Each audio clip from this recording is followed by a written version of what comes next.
d'accord avec Jean, c'est pas encore ce qui permet de faire gagner l'élection, c'est moi ce qui permet de la faire perdre. Aujourd'hui, avec les réseaux sociaux, on ne peut pas faire gagner, mais on peut faire perdre. Bonjour, bienvenue pour cette 9e émission du Dîner du Cercle. Aujourd'hui, nous allons débattre d'une question qui est la suivante. Les élections présidentielles en France sont-elles démocratiques? Alors aujourd'hui, avec nous, 3 invités. Jean Lassalle, bonjour. Bonjour.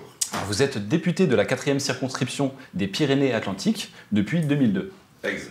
En 2006, vous avez effectué 39 jours de grève de la faim, oui, en opposition au projet de délocalisation d'une usine présente dans la vallée de l'Aspe. C'est vrai, d'Aspe, de la vallée d'Aspe, on dit. Ok, de la vallée d'Aspe. En 2013, vous décidez de partir à la rencontre des Français. Votre marche citoyenne aura duré 8 mois, pendant lesquels vous aurez parcouru 5000 km à pied, et surtout pendant lesquels vous avez pu rencontrer des milliers de citoyens, de toute la France évidemment.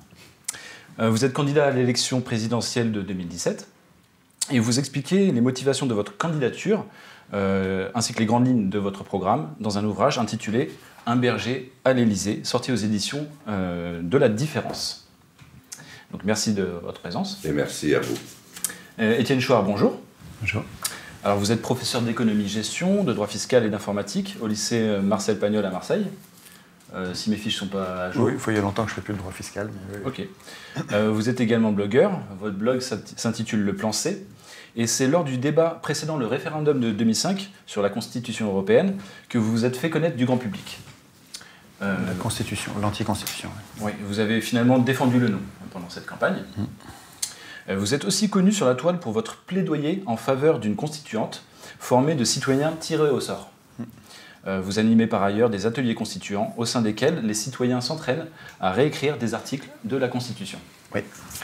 Donc, merci pour votre présence également. Enfin, Philippe Pascot, bonjour. Bonjour. Alors, vous avez été l'adjoint de Manuel Valls à la mairie d'Évry. Oui. Vous avez été conseiller régional également. Eh ouais. Et vous militez pour une réelle transparence de l'exercice politique. Une transparence totale. Transparence totale. Vous avez lancé récemment une campagne afin que les candidats à l'élection se positionnent sur votre proposition de loi selon laquelle un élu ayant été condamné ne puisse plus se présenter à des élections. Alors, un élu ayant un casier judiciaire non vierge, B2, B3, avec des délits et en rapport avec une atteinte aux personnes et à la probité. On ne parle pas de l'accident de vélo, on parle vraiment de choses graves. D'accord. Alors vous êtes l'auteur du livre Pilleurs d'État, sorti entre autres, sorti l'année dernière chez Max Milo. Et par ailleurs, je précise que vous militez aussi contre l'exploitation du gaz de schiste en Ile-de-France. L'huile et du gaz de schiste en Ile-de-France, ici et ailleurs. Très bien. Pas seulement en Ile-de-France. Le partage est intéressant quand c'est sur tout le territoire. Et j'ai aussi fait une grève de la faim de 12 jours, dans un clocher d'église, dans une petite caisse à 35 mètres du sol, pour défendre une radio locale. Ok. Et nous avions également une 4e invitée mystère, qui est une femme, je précise parce que c'est vrai que nous sommes un plateau masculin, donc malheureusement c'est également une maman et elle a eu un empêchement de dernière minute. Donc sans transition, eh bien, nous allons parler du sujet qui nous intéresse, à savoir les élections présidentielles en France. Et donc ma première question sera pour vous, Jean Lassalle. Est-ce que vous pourriez résumer en quelques minutes comment fonctionne le système actuel? Il ne fonctionne pas. Il entraîne d'une manière irrésistible les hommes et les femmes mêlés, pêle-mêle, et en particulier ce que l'on appelle les élites, dont je fais soi-disant partie. Pour les élites, c'est plus grave, parce que comme il nous reste un brin de compréhension de la société, du moins à moi, compte tenu de mon âge, un peu plus ennuyeux parce qu'il faut fermer les yeux un peu plus fort et les oreilles un peu plus fort que les autres. Bon, les autres n'ont pas eu la chance de connaître cela. Donc nous sommes emportés dans un tourbillon qui, à mon avis, ne durera plus très longtemps. Alors avant de critiquer l'existant, on va essayer de décrire d'abord l'existant. Alors je me tourne vers vous, Philippe. Est-ce que vous pouvez expliquer pour, par exemple, un citoyen qui regarderait et qui ne serait pas encore en âge de voter, comment ça marche actuellement? Qui vote, qui a le droit de voter, et qui peut se présenter? Toute personne de plus de 18 ans a le droit de voter. Bon, je ne vais pas remettre ici sur le tapis d'élection. Je crois qu'il faut plutôt qu'on parle, est-ce qu'aujourd'hui, une élection sert? Est-ce qu'aujourd'hui, une élection est véritablement démocratique? Est-ce que la façon dont est organisée les élections, où ne peuvent être élus que des élites, est de la véritable démocratie?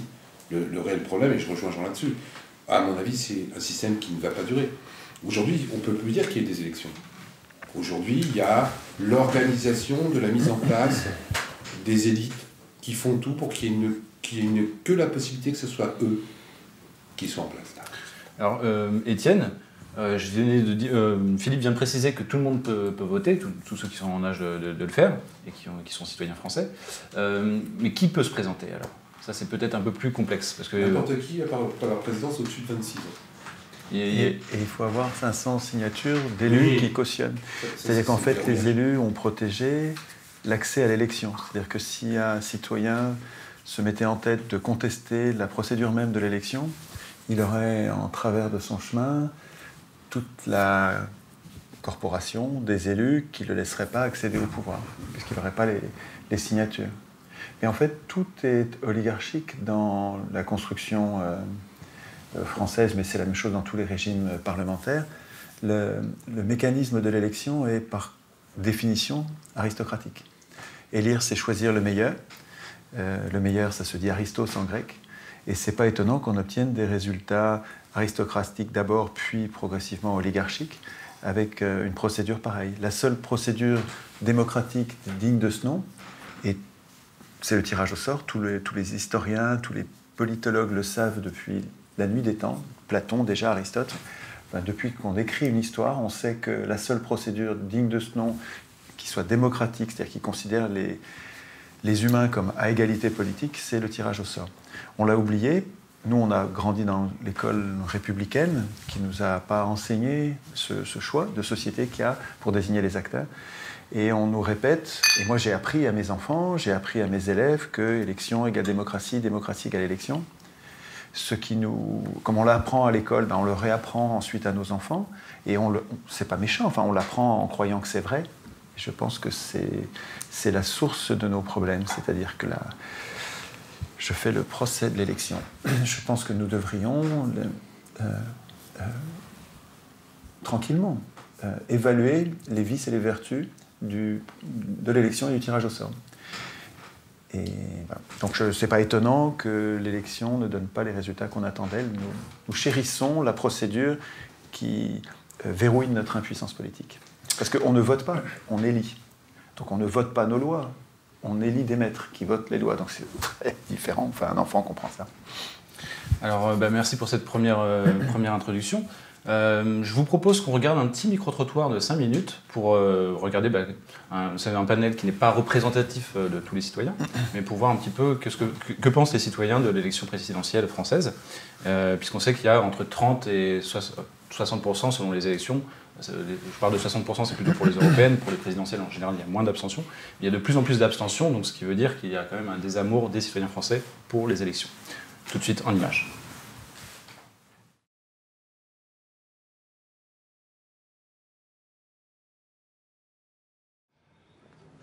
Alors, si voter servait encore à quelque chose, il y a longtemps que ce serait interdit.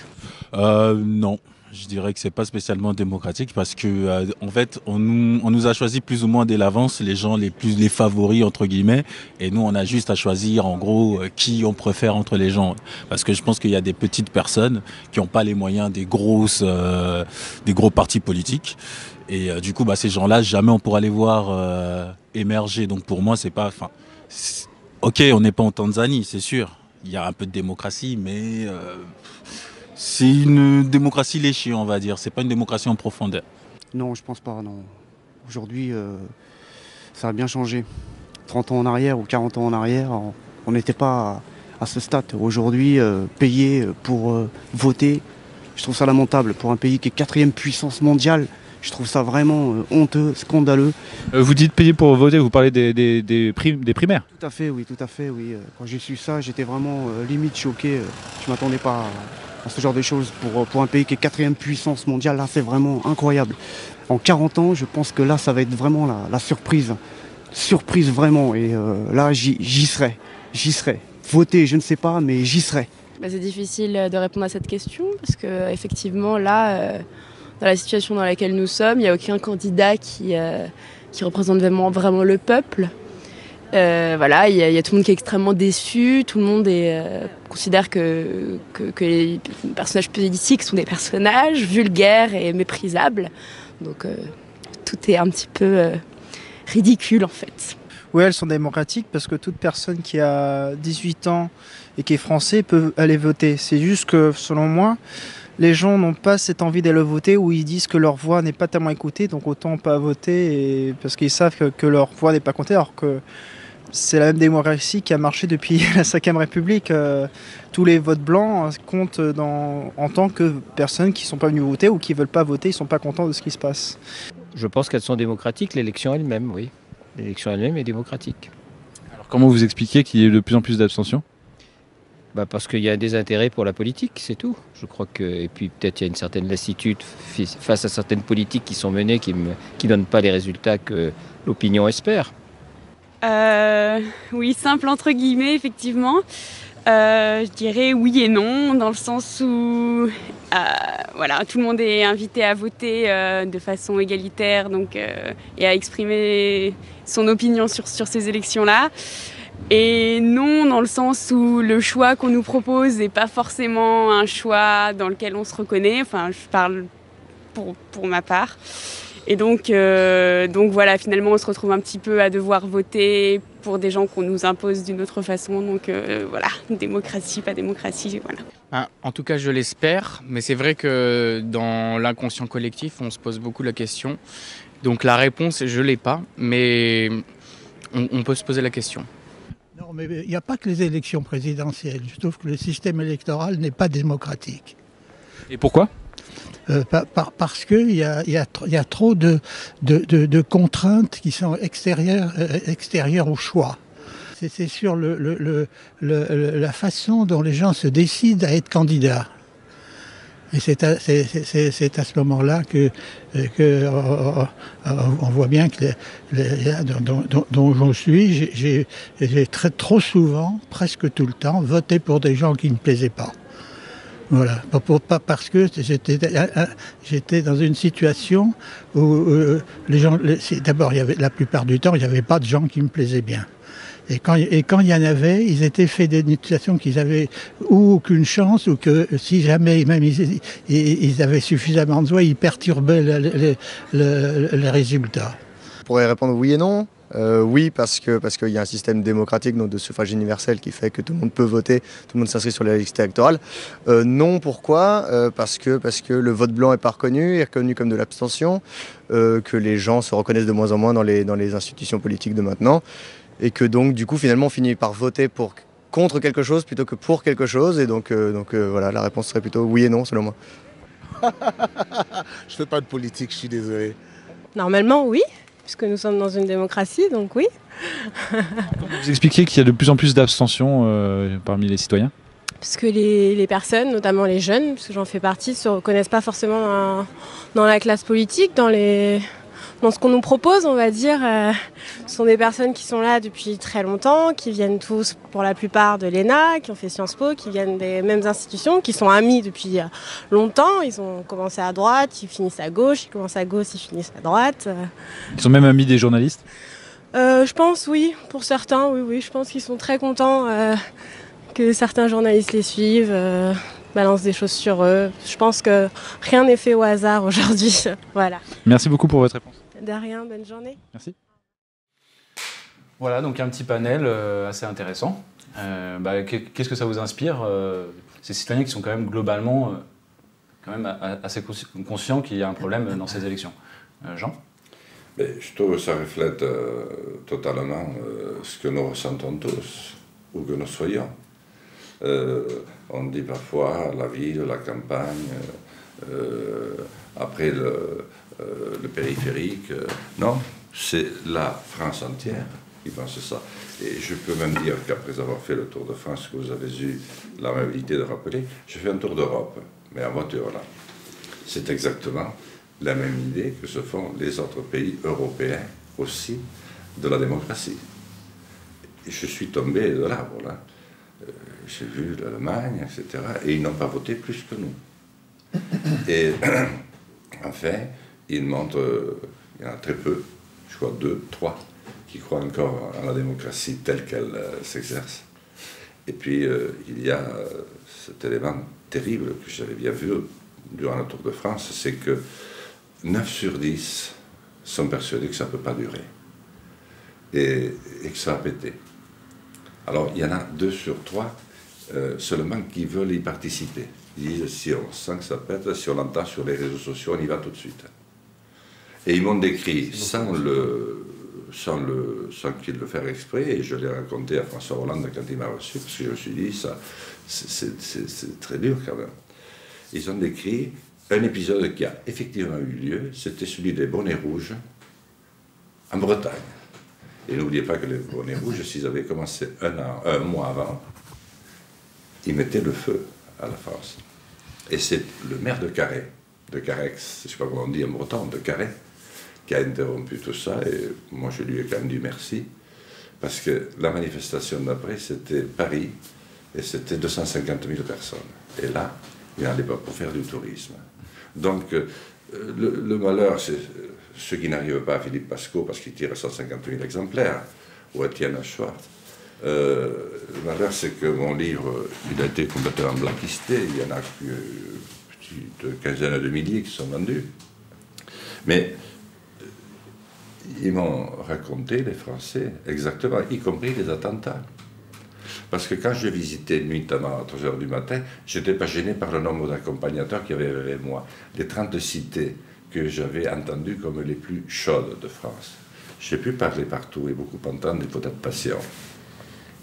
Mais un certain nombre d'entre eux m'ont dit, pas dans le détail, ce qu'ils voulaient faire. Je l'ai dit au président de la République, aux 2 premiers ministres, au président du Conseil constitutionnel, au président des 3 chambres. Je l'ai dit à toutes les rédactions principales de France. Il n'y a pas eu un mot. J'ai terminé devant les télévisions de 60 pays différents, place de la Concorde. 3 jours après, plus personne n'en parlait, sauf ma femme qui m'engueulait et qui a mis 2 ans à me pardonner un peu. Alors justement, vous parliez de la limitation des 500 signatures de maires, mais j'ai envie de dire qu'en plus de cela, il y a une première limitation pour ceux qui souhaiteraient être candidats à l'élection présidentielle, c'est qu'il faut être connu. Donc il faut que les médias vous invitent pour qu'un maire daigne vous accorder son parrainage, ou un élu. C'est pour ça que les banques achètent les médias. Il y a 10 milliardaires qui ont acheté toute la presse. Il reste le Canard enchaîné, Marianne, et Mediapart, voilà. C'est les seuls journaux Marianne, qui sont... c'est limite. Donc, mais c'est pour ça qu'ils achètent les journaux. C'est exactement pour ça. C'est une plutocratie, c'est un régime des riches pour les riches qui s'endurcit, quoi. C'était comme ça dès le départ. Sieyès, 1789, disait déjà « La France n'est pas une démocratie, ne saurait l'être ». Donc le choix antidémocratique, il est depuis l'origine. Ce n'est pas un régime qui s'est détérioré. C'est un régime qui est bourgeois et qui s'endurcit. Voilà. Parce qu'au fur et à mesure qu'on trouve des solutions, on n'a pas de problème technique, on a toutes les solutions. Il renforce, rappelez-vous, par rapport à l'élection, avant c'est 150 signatures. Ouais. Moi je me rappelle toujours, parce que j'arrivais à un âge canonique, hein, où il y avait un type qui se présentait à chaque élection, qui montait sur un tonneau aux Champs-Élysées, ou Saint-Germain-des-Prés, et qui se présentait aux élections présidentielles. Et puis quand Coluche a commencé à faire 15%, ils ont passé à 150 signatures, parce qu'il n'y avait pas ça avant. Et au fur et à mesure qu'on trouve des solutions pour essayer d'avoir un petit peu plus de démocratie, ou de vrais représentants, des gens qui ressemblent vraiment au peuple. Ils resserrent les verrous un peu plus. Et le problème qu'on a aujourd'hui, c'est qu'on est dans une espèce de fuite en avant. C'est-à-dire qu'au fur et à mesure, ils ferment de plus en plus le cercle, l'espace de vie où ils sont. C'est-à-dire que maintenant, ils ont mis des murs. Et au-dessus des murs, ils commencent à mettre des barbelés. Au-dessus des barbelés, ils commencent à mettre des mitrailleuses. Mais à un moment donné, ils ne vont pas pouvoir tenir. Et là, je rejoins les gens, parce que plus tu t'enfermes sur toi-même, plus il y a du monde dehors. C'est pas du complotisme, hein, genre de dire que il y a les 3 pouvoirs constitués, pouvoir judiciaire, exécutif, législatif. Finalement, il y en a 2 autres qui sont pas très bien, qui sont pas nommés dans la Constitution actuelle, qui sont le pouvoir médiatique et surtout le pouvoir financier, et qui ont un peu qui ont beaucoup d'influence, d'ascendance sur la classe politique, même si c'est pas forcément toute la classe politique. Si je peux me permettre, nous sommes 2 anciens élus, et moi, je le suis toujours, député, élu et réélu en titre au Palais Bourbon, maire depuis 40 ans. Il est ancien adjoint de Manuel Valls et Étienne Schwartz. n'est pas un inconnu, puisqu'il a tenu des responsabilités très importantes et il a littéralement éclaté sur les réseaux. Je voulais parler des 3 journaux non achetables en France, simplement pour dire que Marianne est une imposture, et ça me fait mal de le dire, parce que je suis abonné à Marianne depuis le premier jour. Seulement, et je me suis rendu chez Marianne, parce qu'un soir de nuit debout, je suis arrivé, et gentiment, je me suis assis où on m'a demandé de m'asseoir, j'ai écouté, et il y avait un jeune homme de Marianne, qui d'ailleurs m'a vu, venu me voir, et il a tweeté « Le député Jean Lassalle était ce soir à Nuit debout ». Le tweet est apparu à 9h du matin. Et puis, mes collaborateurs, mes collaboratrices, qui étaient tous des stagiaires, me montrent à 16h, le même journaliste a dit « Jean Lassalle est parti hier soir saoulé, hué, dans un contexte de violence inouïe, de nuit debout, au cri de salaud, dehors, tu n'as rien à voir ici ».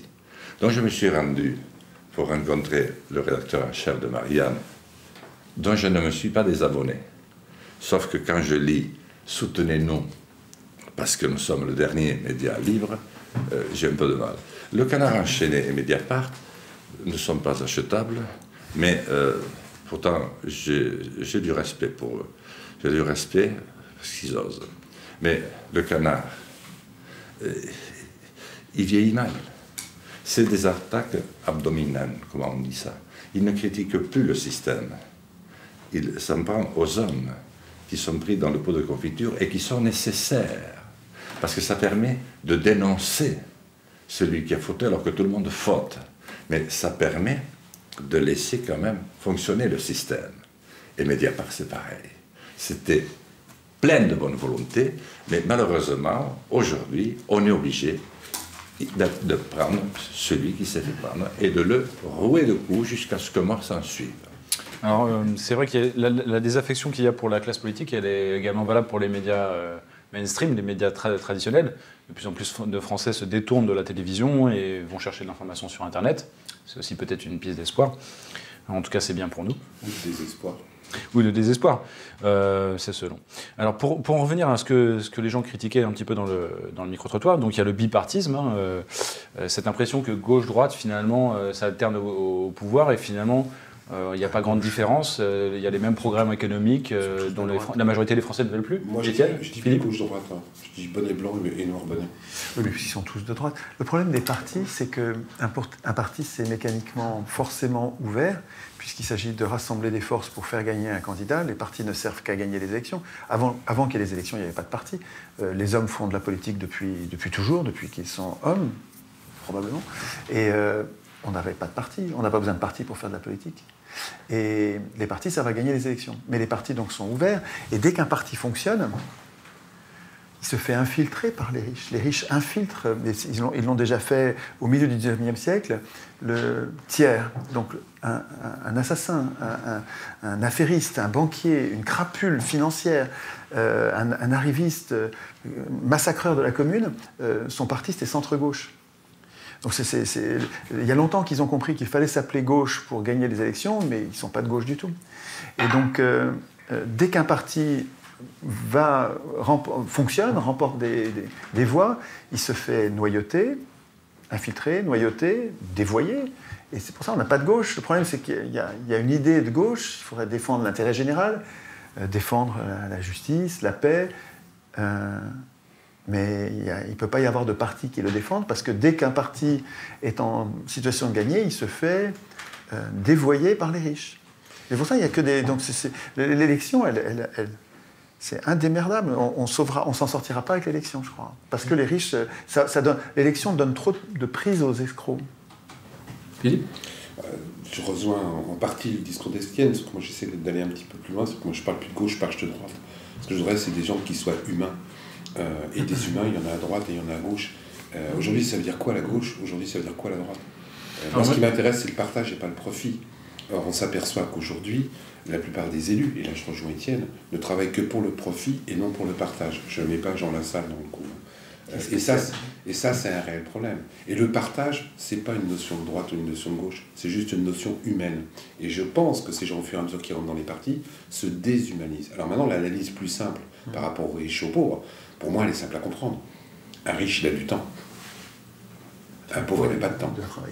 Un pauvre, il va bosser. Un pauvre, il prend le bus. Un pauvre, il s'occupe des gamins. Donc il n'a pas le temps de rentrer en politique. Et toutes les partis sont infiltrés par riches parce que c'est les gens qui ont du temps et de l'instruction. Et puis de l'argent pour payer des... Donc tout va avec. Mais c'est pas un problème de riches, c'est un problème de société. Et c'est vrai que les partis à ce que-là ne servent, une fois qu'ils sont institutionnalisés, ne servent plus à partager, servent à faire élire. Mais il faut vraiment, à mon avis, il faut connecter, il faut arriver à comprendre que les partis n'existent que par l'élection. C'est la procédure que nous avons choisie. Enfin, c'est pas nous qui l'avons choisie, ce sont des élus qui ont choisi en 1789 la procédure de l'élection. Mais la procédure choisie, la procédure de l'élection, elle conduit au parti.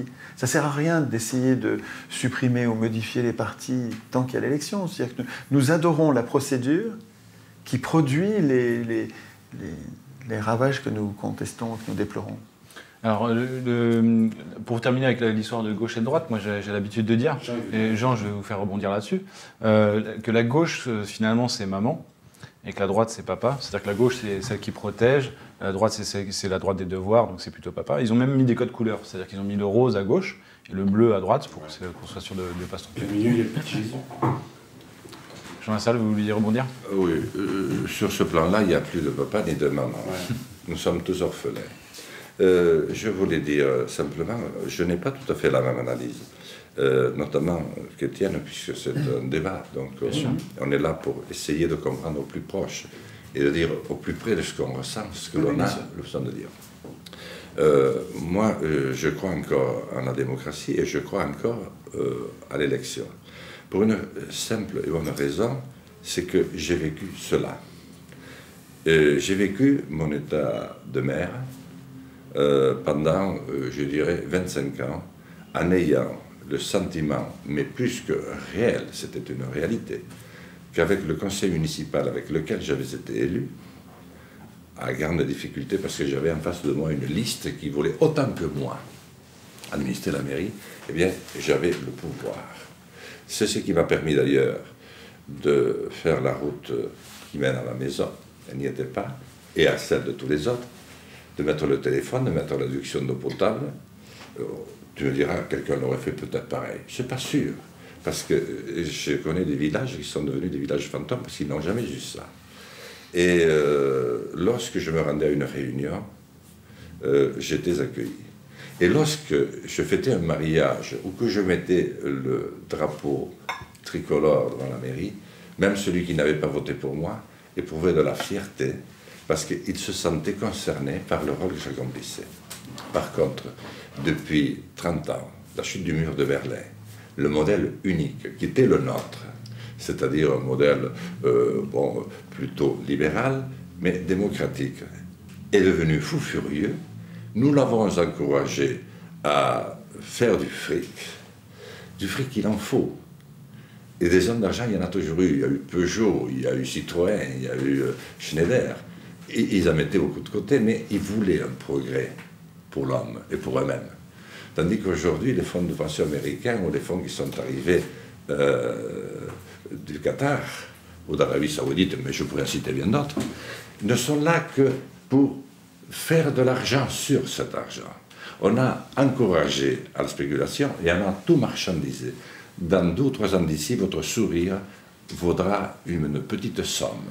Il faudra s'ouvrir. Tout est expertisé. C'est à partir de là qu'effectivement, la politique et le système démocratique qui ne dure pas longtemps. Moi, je crois à des segments de démocratie de 20 ou 25 ans. On a beaucoup parlé d'Athènes, c'est quoi? C'est 50 ans. On parlera, je pense, de la période qui a précédé la nôtre, où il y a eu une grande démocratie en Europe de l'Ouest. Helmut Schmidt et Madame Thatcher n'avaient rien à voir. Et pourtant, ils étaient élus en même temps. C'est qu'aujourd'hui, nous avons tous fait, et moi, je ne l'ai jamais voté, mais gauche-droite avons fait le même choix, l'un après l'autre, et par 3 fois en même temps. Alors, tout de même, Puisqu'on parle, vous avez parlé d'un niveau européen, vous avez cité des chefs d'État étrangers. L'Union européenne, c'est justement un cadre dans lequel on a l'impression que le peu de démocratie qu'on avait nous échappe encore un peu plus. C'est pas un truc démocratique, là. Non. Point barre. D'accord. C'est même pas la peine d'en parler. Aujourd'hui, c'est un constat. Moi, je débat même plus là-dessus. L'Europe, c'est antidémocratique. Quand vous avez 20 mecs lobbying qui sont payés pour manipuler un député, qui sont payés au mois, on ne peut plus parler de démocratie. On parle uniquement de lobbying, de magouille, de profit pour quelques-uns au détriment de tout le monde. Donc moi, l'Europe, c'est même plus un débat pour moi. Et pourtant, j'ai eu une progression. Il a fallu que j'écoute des gens comme Étienne, comme Jean, comme Asselineau, comme des gens du terrain, pour m'apercevoir que l'Europe, c'était un mensonge éhonté. Un projet de domination. Voilà, c'est uniquement ça. C'est un projet colonial. Hein. Et ça, il n'y a plus de débat pour moi. C'est de la daube. C'est les États-Unis qui voulaient l'Union européenne. Ouais. C'est les élus. Schuman était payé par la CIA. C'est documenté. C'est les archives déclassifiées de la CIA. Non, je suis bon, on a des bulletins de paye de Schuman. Quand tu vois que ces gens-là sont capables de faire des réunions, et moi j'en ai des preuves. J'ai sorti 2 articles là-dessus. Il y a un moment donné, pour avoir des bananes carrées. Moi, ils m'ont sorti un article, et je l'ai sorti dans cet article, où ils voulaient nous imposer des grille-pains à une fente. Aujourd'hui, les appareils ménagers de plus de 1600 watts sont interdits à la construction à cause de Bruxelles. Mais c'est surtout les graines, enfin les choses plus graves encore, le fait qu'on ne puisse pas se vendre les graines, les graines reproductibles. On ne peut plus vendre que des graines stériles. Donc, les graines. L'Europe, c'est de la dope. On a plaqué le système américain sur cette Europe qui se relevait à peine de ces 3 terribles tragédies. Et on a dit, voilà, ça a fonctionné comme ça. Il n'y a qu'un seul problème. C'est que j'aime le Massachusetts, mais ce n'est pas l'Europe ni la Grèce antique. J'aime le Connecticut, mais ce n'est pas cette drôle de France. Et j'aime l'Ohio, mais ce n'est pas la vieille Espagne. Nous avons tout simplement quelques siècles de différence.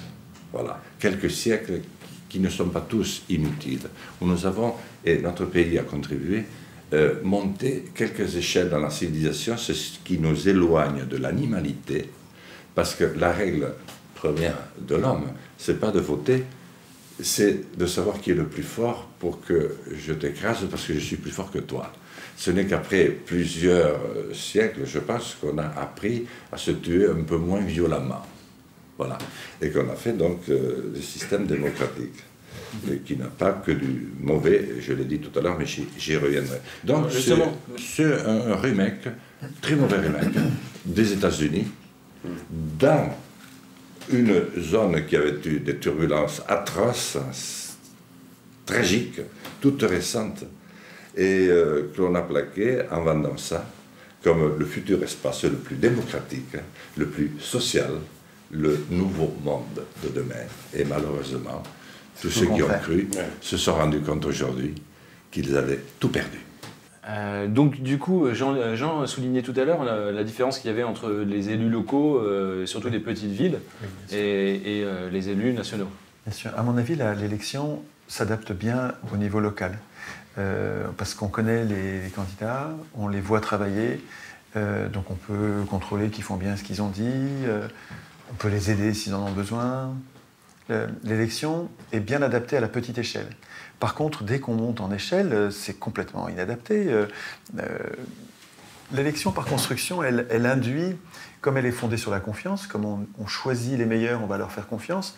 Et donc quand on institue l'élection comme procédure, cette confiance nous désincite à mettre tout de suite des contrôles, alors qu'il faudrait contrôler les pouvoirs.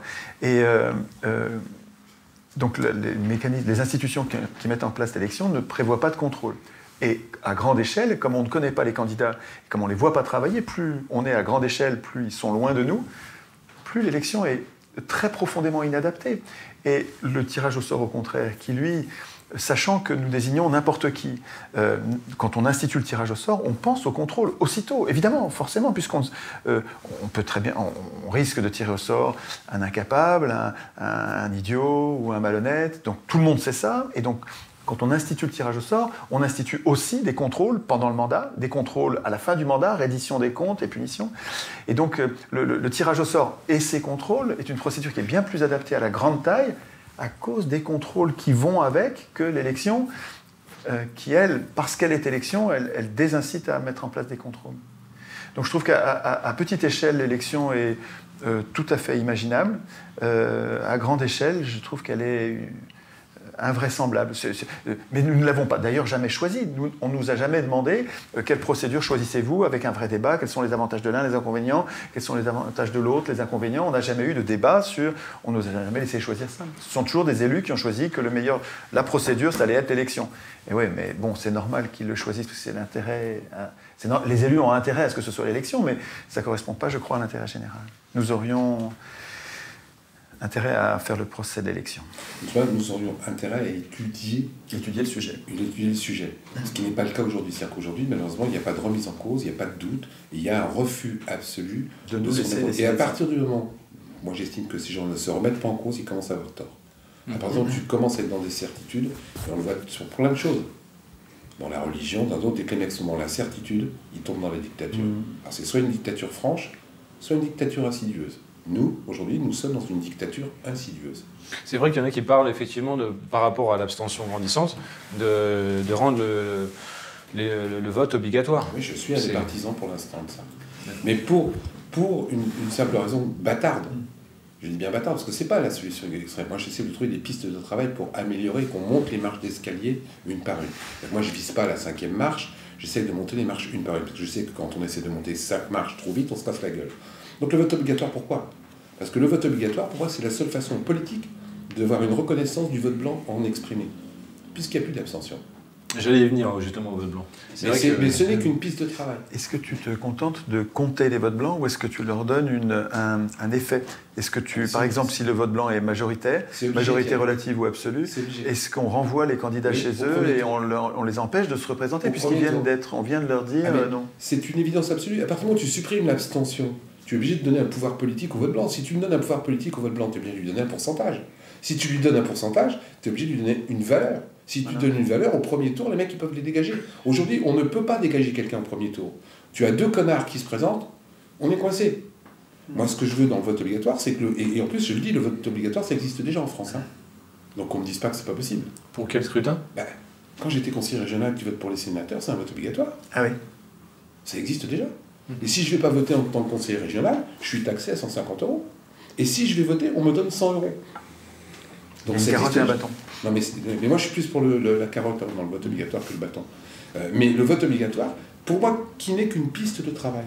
Ça permet simplement d'avoir l'obligation que le vote blanc devienne un pourcentage exprimé. Si c'est un pourcentage exprimé, au premier tour, on peut dégager les 2 connards. Ou les 3 connards. Mais Philippe, à ton avis, est-ce que les élus sont capables, puisque c'est eux qui changent la Constitution pour l'instant, est-ce qu'ils sont capables d'instituer eux-mêmes cette règle ? Mais non. C'est ça, alors justement, la question pouvoir aujourd'hui. Posons la question. Quelqu'un comme Jean pourrait le faire, mais il n'est pas la majorité, quoi. Voilà. Donc, mais après, c'est une autre. Je peux compter 2 secondes. C'est intrinsèquement lié au fait que je demande à ce que les élus aient un casier judiciaire vierge, que je l'ai gagné. Parce que déjà, je suis avec toi. Je sais, mais ils font déposer la loi. Voilà. Donc on va gagner ça. Donc à partir du moment où on met des élus qui vont déjà être un peu plus intègres, on va tomber sur plus de mecs qui seront d'accord pour prendre des prises de risques par rapport à leur machin. Donc moi j'essaie de monter des marches d'escalier un par un. D'abord le principal c'est d'avoir des élus intègres, le plus intègres possible, parce qu'il y aura toujours des trucs, il y aura toujours des malhonnêtes. Mais refermons la porte au maximum de ce genre. Et avec ces gens-là, on va pouvoir construire autre chose. Mais comme je dis toujours, balancer un programme, balancer une constitution, alors qu'on ne changera pas les élus, de toute manière, ils vont la casser. Et on en a la preuve. À chaque fois, la loi sur le patrimoine qui a été mise, c'est une arnaque. La loi sur le non-cumul des mandats, c'est une arnaque. Ces gens-là s'arrangent pour nous faire croire qu'ils font des avancées démocratiques, qui en fin de compte ne leur servent, quand tu décortiques, ne leur servent qu'à eux. Donc mettons déjà des élus intègres. Moi, j'ai la piste de travail du vote obligatoire, puisque ça se fait déjà. J'ajoute que je souhaite le vote obligatoire, pas le dimanche, en semaine et sur le temps de travail. Et qu'on ne me dise pas que c'est pas possible, ça se fait déjà. Alors sur ce qui vient d'être dit, donc le vote obligatoire, le vote blanc, Et je vais rajouter même quelque chose qui est dans l'air du temps aussi, beaucoup en parlent, le référendum d'initiative citoyenne. Qu'est-ce que vous en pensez? Alors d'abord, simplement, parce qu'on a dit, j'approuve à 100%, je ne sais pas lequel des deux, je pense que c'est toi Étienne, qui a dit, il est urgent qu'on réfléchisse à la démocratie à la procédure de et à la désignation. procédure de désignation. Oui, ça je pense que la France s'honorera beaucoup d'être la première à engager ce processus. Deuxièmement, moi je pars du principe qu'un politique, c'est un artiste. Il doit sentir les pulsions de son temps. Il doit avoir un petit peu quelques bribes d'histoire et de culture derrière lui pour les analyser. Et il doit avoir une forme de vision sur ce que peut donner le prolongement de ce qu'il vit. Et à partir de ce moment-là, il peut te toucher au cœur. Et c'est précisément pour ça que je suis candidat. Parce que je veux toucher les Français au cœur. Parce que la politique, c'est aussi de la passion. La politique, ça peut être la magie du verbe et de l'écriture. Nous avons tous écrit. Et c'est le problème d'aujourd'hui. Et je suis très défavorable au vote obligatoire. Parce que faire chier les mecs, mais en plus les obliger à voter pour des types qui détestent, ça c'est la plus grande punition. Avec le vote blanc, ils peuvent dire qu'ils détestent. Alors je vais te dire, je vais à vote blanc. Alors je reviens de suite. Je suis candidat, je pense que j'aurai mes 500 signatures. Les maires qui ne savaient pas à qui donner le parrainage, donnez-me-le. Je ne vous trahirai pas. De deux choses l'une, où je suis président, je le souhaite pour la France. Et je le dis avec beaucoup d'humilité, parce qu'il faut remettre de l'honneur, de la fierté et de l'humilité dans tout ça. Mais si, par malheur, je n'étais pas élu, bien sûr, je me retirerai, et j'appellerai mes électeurs à voter blanc. À voter blanc, mais à aller voter. Mais voter blanc massivement, tous. Parce que là, j'apporterai une plus-value. Ensuite, je le disais tout à l'heure, je crois qu'un homme et un groupe qui, sous la pression de faits qui sortent de l'ordinaire, prennent conscience qu'on peut faire mieux, peuvent arriver à convaincre. Mais ça ne durera que 25 ou 30 ans. Et pendant cette époque-là, on peut retrouver de la démocratie. Le problème, c'est qu'on croit qu'on arrange la France ou l'humanité pour toujours. Or, ce n'est que pour une période. Parce qu'après, tout ce qu'ils viennent de dire reprend le dessus, et ce n'est plus malheureusement les meilleurs qui sont choisis, mais les plus affairistes, et c'est vieux comme le monde. Je suis pour le vote blanc, donc je crois que j'ai répondu à vos questions. Alors, attention quand Mais même. le vrai vote, parce qu'on en a fait un qui est atroce, parce qu'il donne le sentiment qu'on a donné le vote blanc alors qu'il ne donne rien du tout. Oui, c'est un vote blanc.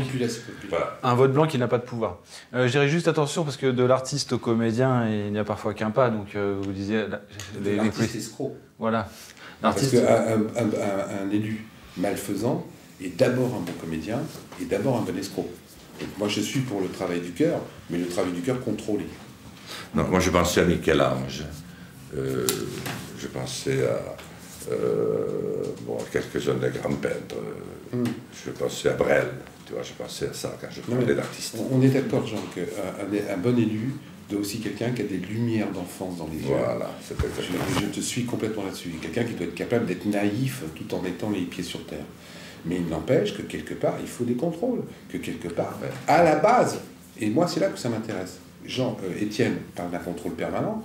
Moi je parle déjà d'un contrôle à la base. C'est-à-dire que le mec qui se présente doit être exemplaire, puisqu'il nous demande à nous d'être exemplaires, puisqu'il vote des lois pour nous contrôler. Ce mec-là doit être exemplaire à la base. Il n'y a pas photo. Parce que si on ne met pas ça, etc., et qu'on ne peut pas le vérifier, n'importe quel margoulin qui sait bien parler repassera. Alors, vous venez d'évoquer le contrôle permanent. Quelle solution vous avez envisagée par rapport à ce contrôle permanent que les citoyens pourraient exercer sur les élus? Une des applications les plus simples à comprendre et les plus prometteuses du tirage au sort, c'est le tirage au sort des chambres de contrôle. Quand on écrit des articles de Constitution, on a entre autres à instituer la façon dont vont être contrôlés les pouvoirs exécutifs, judiciaires, législatifs, bancaires, journalistiques. Et une utilisation assez simple et qui devrait très bien fonctionner, c'est de tirer au sort des jurés de citoyens qui vont être formés sur ce qu'ils ont à juger et qui vont juger les différents pouvoirs. Il faut que tous les pouvoirs, par construction, aient quelque chose à craindre. Un pouvoir qui n'a rien à craindre, c'est terrifiant.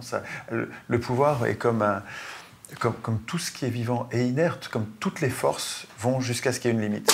Le pouvoir subit les forces qui sont plus fortes que lui, et quand il trouve une limite, il s'arrête. Un pouvoir sans limite va abuser, et c'est pas sa faute, on peut pas lui reprocher. Les pouvoirs sont bâtis comme ça. L'eau va jusqu'à ce qu'elle trouve des berges, les gaz vont jusqu'à ce qu'il y ait une limite, et nous allons jusqu'à ce qu'il y ait une limite. Nous aussi. Je parle pas des autres. Mais par contre, il faut des limites, et c'est à nous de fixer les limites. Si on laisse les pouvoirs fixer eux-mêmes leurs limites, ils trichent, ils mettent des fausses limites. L'étude d'Étienne est hyper intéressante. Là où elle me gêne un peu moi, c'est par rapport à la fonctionnalité du terrain que j'ai connue. Quand tu montes une association, tous les gens sont pleins de bonne volonté. Quand tu travailles dans l'association, tu t'aperçois qu'il y a que la cellule de base. Il ne faut pas la décourager avec trop de contrôle. Et les autres, ils regardent. Mais ils sont tous d'accord avec toi. À partir du moment où tu demandes à tout le monde d'être la cellule de base, c'est-à-dire d'être ceux qui font les contrôles, qui font les machins, ça ne marche jamais. Quand tu montes un appartement au démarrage, et je l'ai connu, tu sais, ça se faisait à une époque, à 10, on achète un appartement, on vit en communauté, on a une pièce commune, etc. etc. Ça marche 5 minutes. Il y en a toujours un qui ne sort pas les poubelles, il y en a toujours un qui ne fait pas la vaisselle, donc du coup, l'autre ne la fait pas non plus, et pourtant, tout le monde est plein de bonne volonté. Et c'est là où je digresse un petit peu par rapport à l'utopie constructive d'Étienne, parce qu'elle est hyper intéressante. Mais je le vois aussi dans la construction des constituants. Moi, je suis les réunions d'un peu loin. Au début, il y a plein de gens qui veulent y aller. Et puis, au fur et à mesure, ça s'étiole, parce que les gens ne veulent pas travailler sur la durée. Et le système d'Étienne est intéressant s'il est construit sur la durée. Mais pour que ce soit construit sur la durée, il faudra un éveil des consciences des gens qui, malheureusement, n'existent pas. Ou des institutions. Philippe, imagine, qu'est-ce que tu penses de l'idée que, par exemple, les jurés d'assises sont tirés au sort et on ne peut pas refuser. Non, c'est nous qui refuser.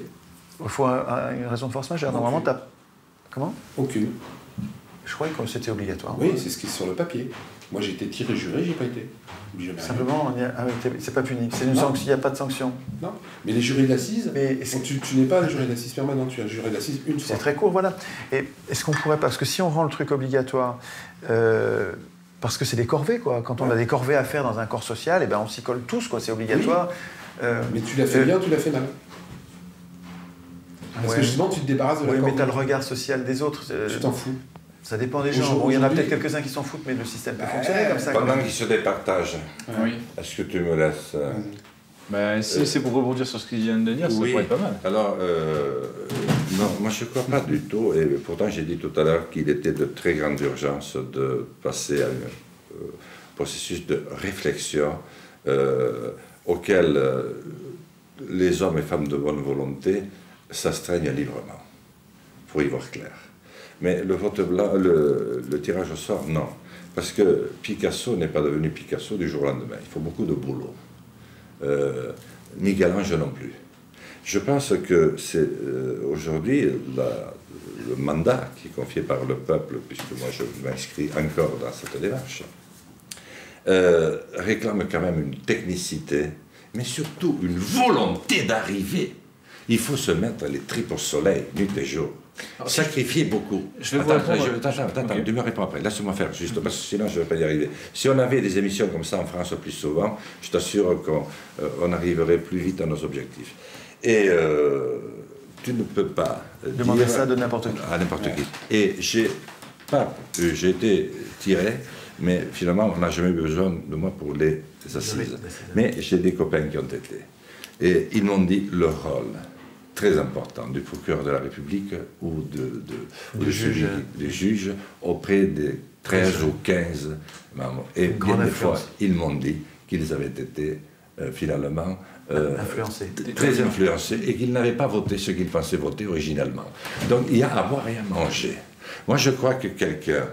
Mais on peut le faire, honnêtement, l'homme a été capable de faire autre chose. Pourquoi n'y arriverions-nous pas? Moi je m'inscris dans ces 25 ans qui peuvent suivre un processus de réflexion profonde où on décide de travailler ensemble. Là, tu peux remettre des partis qui sont des partis. Tu apprends d'abord à être un homme. Tu apprends de l'instruction civique. Tu refais de la morale.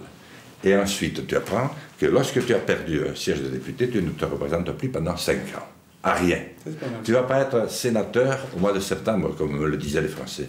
Vous êtes comme le chien dent. On ne se défait plus jamais de vous. On a la joie de vous battre au mois de juin. Quel bonheur de vous retrouver sénateur au mois de septembre. Et peut-être même maire de la ville ou président du conseil départemental au mois de mars suivant. Non, tu es battu, tu restes 5 ans à la maison. Le président de la République, il faut qu'il ait une seule possibilité. Il peut dissoudre une fois. Et s'il fait une majorité, avec les institutions actuelles, je ne parle pas d'autres qui pourraient advenir, je parle de ceux qui existent.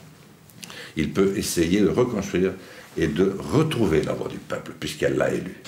Sinon, il s'en va. Je t'assure que si on avait doté cette attitude de simple cohérence, de simple logique, déjà on assainirait beaucoup de choses. Les gens, est-ce que, à ton avis, les élus eux-mêmes sont capables d'instituer cette règle que citer? Voilà. C'est pour ça que je parle de tirage au sort. C'est parce que il faut que ce soit les citoyens eux-mêmes qui écrivent ça. Oui, sinon ça ne sera jamais écrit. Mais dans mon projet, c'est ça. Hein. C'est-à-dire que je veux conduire, et nous conduisons tous, des combats qui prennent nos vies, qui nous dévorent tous les 4 ici, parce que nous y croyons. Nous pensons que pour la première fois dans l'histoire occidentale, nous pouvons revivre ce qu'a fait Gandhi, par exemple. Moi, je ne dis pas non à ce qu'a fait De Gaulle. J'applaudis demain ce qu'a fait Mandela, 29 ans de tôle. Il faut du temps. Et ça n'a pas duré après, parce que les gens pensent que ça va durer. Non, il faut qu'il y ait de nouveau un cycle qui remette à plat. Et je crois que dans ce monde où, on n'en a pas parlé, mais vous allez en parler, les médias sont devenus tellement puissants, ils ont tous été instrumentalisés, ils sont achetés. Achetés comme des savonnettes, parce qu'il n'y a pas Et d'institution. même les médias publics, il faut voir les paquets de fric qu'on met à France Télévisions, à France Inter, à tout le monde. Bien, ils sont obligés de suivre dans ce fil-là. C'est-à-dire que nous avons des députés dont l'immense majorité est honnête, mais jusqu'au fond de l'âme. On ne fait pas des études de journaliste pour devenir une crapule et pour se faire manipuler. C'est que tout simplement, c'est un régime aujourd'hui vichiste. Tu as peur de tout le monde. Et si tu dis le mot de travers, tu es lassalisé. C'est-à-dire prêt à être enfermé et peut-être à partir dans un camp de concentration qui n'existe pas, c'est-à-dire à ne plus exister. Ou alors tu es fou. Moi, c'est ce qu'on dit de moi dans les rédactions. Il est fou, ne l'invitez surtout pas, parce que s'il prenait un peu, il peut être très dangereux. Alors Philippe, qu'est-ce que vous pensez de la folie de Jean Lassalle? Et moi, la folie me plaît, quand elle est construite. Et quoi qu'on puisse en penser, Jean a une folie construite. Donc c'est un fou raisonnable. Ce qui sont les plus intéressants. On est tous des fous autour de la table. Parce que en plus de ça, si on n'est plus capable dans la société de mettre des grains de folie, on va se contenter uniquement de l'essentiel. Si on se contente de l'essentiel, la vie elle est terne. Donc heureusement qu'il y a encore des gens comme nous qui pouvons arriver à bouger les lignes. Là où je ne suis pas d'accord avec elle, c'est qu'on peut encore aujourd'hui, et on a une fenêtre de tir aujourd'hui pour changer les choses. Il y a une puissance énorme. Tout à fait. Moi, je prends justement, parce que j'ai parlé que ce que je connais, moi j'ai vendu 100 000 livres, j'ai fait 2 émissions de télé, point barre. Mes livres se sont vendus par les réseaux sociaux, uniquement. Étienne, s'il est là aujourd'hui, c'est pas grâce aux médias. Ah non. Les médias ne le passent pas. C'est uniquement grâce à la puissance qu'on a aujourd'hui par les réseaux sociaux, par l'interaction directe et participative des gens entre eux. Moi, aujourd'hui, je tape sur un mot, j'ai 300 000 personnes qui me reçoivent. Étienne, il tape un mot, il a 500 000 personnes qui le reçoivent. C'est une puissance de tir énorme, qu'on n'arrive pas encore à bien quantifier. Par contre, je sais qu'il y a des gens qui commencent à bien comprendre au-dessus, parce qu'ils sont déjà en train de serrer la vis de ce côté-là. Mais on a une fenêtre de tir où on peut changer les choses. Et moi, je dis qu'aujourd'hui, le peuple peut imposer aux élus, parce qu'ils ne le feront pas d'eux-mêmes. Si demain, là, je vous le dis, le casier judiciaire hier, je l'ai lancé il y a 2 ans. Le texte de loi est déposé, je l'ai vu là. Le texte préparatoire, il est déposé. Et il est déposé avec nos termes. Il n'est pas déposé avec leurs termes. C'est-à-dire que moi, ils m'ont appelé, ils disent Philippe, on sait là, qu'est-ce que vous pensez de ça? Non, je dis, non, ça va pas, ça. Tu me mets ça pour 2020, c'est pas bon. Tu me mets que le mec, ça va pas être uniquement dans le cadre de sa fonction comme sévère. Non, c'est pas bon. Moi, je veux que ça soit atteinte à la personne et atteinte à la probité. Et tu le mets dans le texte de loi. Parce que sinon, j'envoie un petit mot, mais 140 000 signataires. Ils l'ont fait. Et ça me fait penser, Étienne, ça me fait penser en fait ce qui est en train de se nommer comme étant le lobbying citoyen. Parce que c'est vrai qu'à par exemple au niveau européen, il y a tous les lobbies sont représentés, sauf les lobbies des citoyens. C'est quand même un comble. Parce qu'ils ne savent pas s'en servir. Mais c'est en train de se mettre en place, du coup, comme il y a un besoin. Il y a des citoyens qui commencent à faire... moi, justement, je voudrais leur faire un petit coucou. Comme une idée, ils ont lancé un lobbying citoyen pour au moment où le texte sur la biodiversité passait au Sénat et à l'Assemblée nationale. Et donc, ce sont des citoyens qui ont trouvé des élus qui étaient d'accord pour porter leur amendement citoyen, et ça s'est fait. On commence. Il y a des petites associations comme iBoycott, auxquelles je collabore aussi, qui commencent tout doucement. Mais je vous assure qu'aujourd'hui, on a une puissance de tir énorme, mais on ne sait pas bien s'en servir. Moi, je pars du principe que ça ne sert à rien, et je l'ai appris en Afrique, d'être en dehors du système pour dire le système, il n'est pas bien. La meilleure façon de baiser le système, c'est d'être dedans. Oui. Et une fois que tu es dedans, en gardant tes valeurs, en gardant ta folie, en gardant tes concepts, là, tu les niques. Et la meilleure façon de les niquer, c'est ils font du lobbying. Faisons du lobbying. Ils font des coups tordus, faisons des coups tordus. En substance, ce qui a été dit quand même, c'est que, ok, les élections aujourd'hui ne sont pas forcément équitables, mais elles sont de moins en moins inéquitables puisque les médias mainstream perdent du terrain et qu'il y a des médias alternatifs qui gagnent du terrain. C'est un petit peu les réseaux sociaux. Les élections sont de plus en plus inéquitables. Contrairement à ce que je disais tout à l'heure, moi j'ai des preuves qu'aujourd'hui il y a 80% d'abstention. Pire que ça. Aujourd'hui, les gens sont élus. Et j'en ai les preuves avec 1,2 électeurs sur 10. C'est la moyenne. 1,2 électeurs sur 10. Donc après, on ne parle même plus d'abstention. Moi, je parle de représentativité. Ces gens-là ne sont même plus représentatifs. Ils sont représentatifs pour 1,2 électeurs sur 10. C'est énorme comme non-représentativité. Parce qu'il n'y a pas que l'abstention. Il y a aussi ceux qui ne votent pas pour toi. Donc quand tu arrives à réunir autour de toi seulement un électeur sur 10... Il y a tous ceux qui ne sont pas inscrits, tout à fait. Ça, je ne les compte même pas, parce que c'est en plus. Et pourtant, c'est les c'est les citoyens. Mais donc, un électeur sur 10 qui te choisit, qui te soutient, c'est même plus de la représentativité électorale. C'est du hold-up démocratique. Et aujourd'hui, nous sommes dans des élections qui sont des hold-up démocratiques. Mais, à partir du moment où on le dit, à partir du moment où les gens commencent à le savoir, ça ne peut plus passer. Parce que ça, c'est ma formule. Plus c'est transparent, moins ils peuvent abuser. Le problème, c'est qu'aujourd'hui, on sait ce qu'on ne veut pas, mais on a du mal peut-être à savoir ce qu'on veut exactement. Période de transition, je suis d'accord avec Jean. Il y a un moment donné où on est dans le flou. On ne sait pas trop. On sait que c'est pas bien, mais on ne sait pas encore tout à fait ce qui est bien. Ça, c'est très juste. Mais moi, je sais justement ce que je veux. Ok. Je vois. C'est pour ça qu'il se présente à la présidence. Je ne veux pas te présenter. Mais il ne faut pas que tu attestes l'idée que je suis fou. Il y en a déjà. Mais non, tu n'es pas fou. Voilà. Tu es un fou avec raison. Ah bon, c'est bien. Non, alors simplement, ce que je voulais dire, c'est que... Attends, le micro est tombé, c'est pas grave. On va le remettre. Oui, remets-le pour que je puisse pas dire très important ce que je vais dire. Enfin, je vais essayer de le dire important. Ah, s'il y avait des émissions comme ça sur les grands plateaux. Alors, mais on va y arriver. Bon, et encore plus facilement quand je serai président. Tu sais, j'ai connu aussi les périodes... pour toi. Mais j'espère bien. J'ai connu aussi la période, parce que sans toi, je ne serais rien, où les Français votaient à 80%. Ce n'est pas si loin de ça. Dans ma circonscription, j'ai été candidat à plusieurs reprises, j'étais toujours l'homme à battre, puisque j'avais tout le monde contre moi, y compris les centristes dont je faisais partie. Eh bien, toutes les communes, il y en a 257, ont emporté la prime du civisme, il y a 4 ans et demi encore, parce que ça votait à 80%. Pourquoi? Parce qu'il y avait un vrai débat entre des hommes passionnés qui représentaient des points de vue différents. Et ça crée une passion collective. Mon fils est là, il pourrait en attester, d'ailleurs les chiffres pourront être vus. Et on peut retrouver ça après une période telle que ce que nous vivons, si les cadres qui sont ici réussissons à franchir cette muraille infranchissable qui s'est dressée devant nous et qui fait que nous n'avons plus le choix qu'entre 3 écuries, y compris le Front National, avec les socialistes et les républicains, qui ont accepté les règles du jeu du modèle actuel. Alors là, tu es accueilli à bras ouverts dans tous les journaux télévisés, et ce que je veux dire, c'est que nous ne sommes pas encore totalement au moment où les réseaux sociaux font l'élection. Parce que si ce n'est pas passé à la télévision ou à l'immense journal Le Monde, ce n'est pas sérieux. Il faut que, vis-à-vis même de ceux qui ne votent pas, il y ait l'imprimature. Moi, si ça passe pas sur la République des Pyrénées, je vous le répéter 100 fois, c'est pas vrai. Mais si ça y passe, alors on fait le lien avec ce qui est passé dans les réseaux sociaux et tu y arrives. Or, malheureusement, la puissance de feu de cette immense mécanique que constitue les forces de communication du système, qui n'est que le système aujourd'hui de la finance, pour le profit, et je dirais pour, donner une valeur marchande à toute chose. Eh bien, ils en sont les serviteurs, ils ne s'en rendent pas compte. Alors, justement, si on analyse ce qui s'est passé en 2005, il y avait quand même une forte proportion de médias qui étaient en faveur du oui à la Constitution européenne pour le référendum. Malgré cela, c'est le non qui l'a emporté, comme quoi, effectivement, on est sans doute dans une période un petit peu transitoire.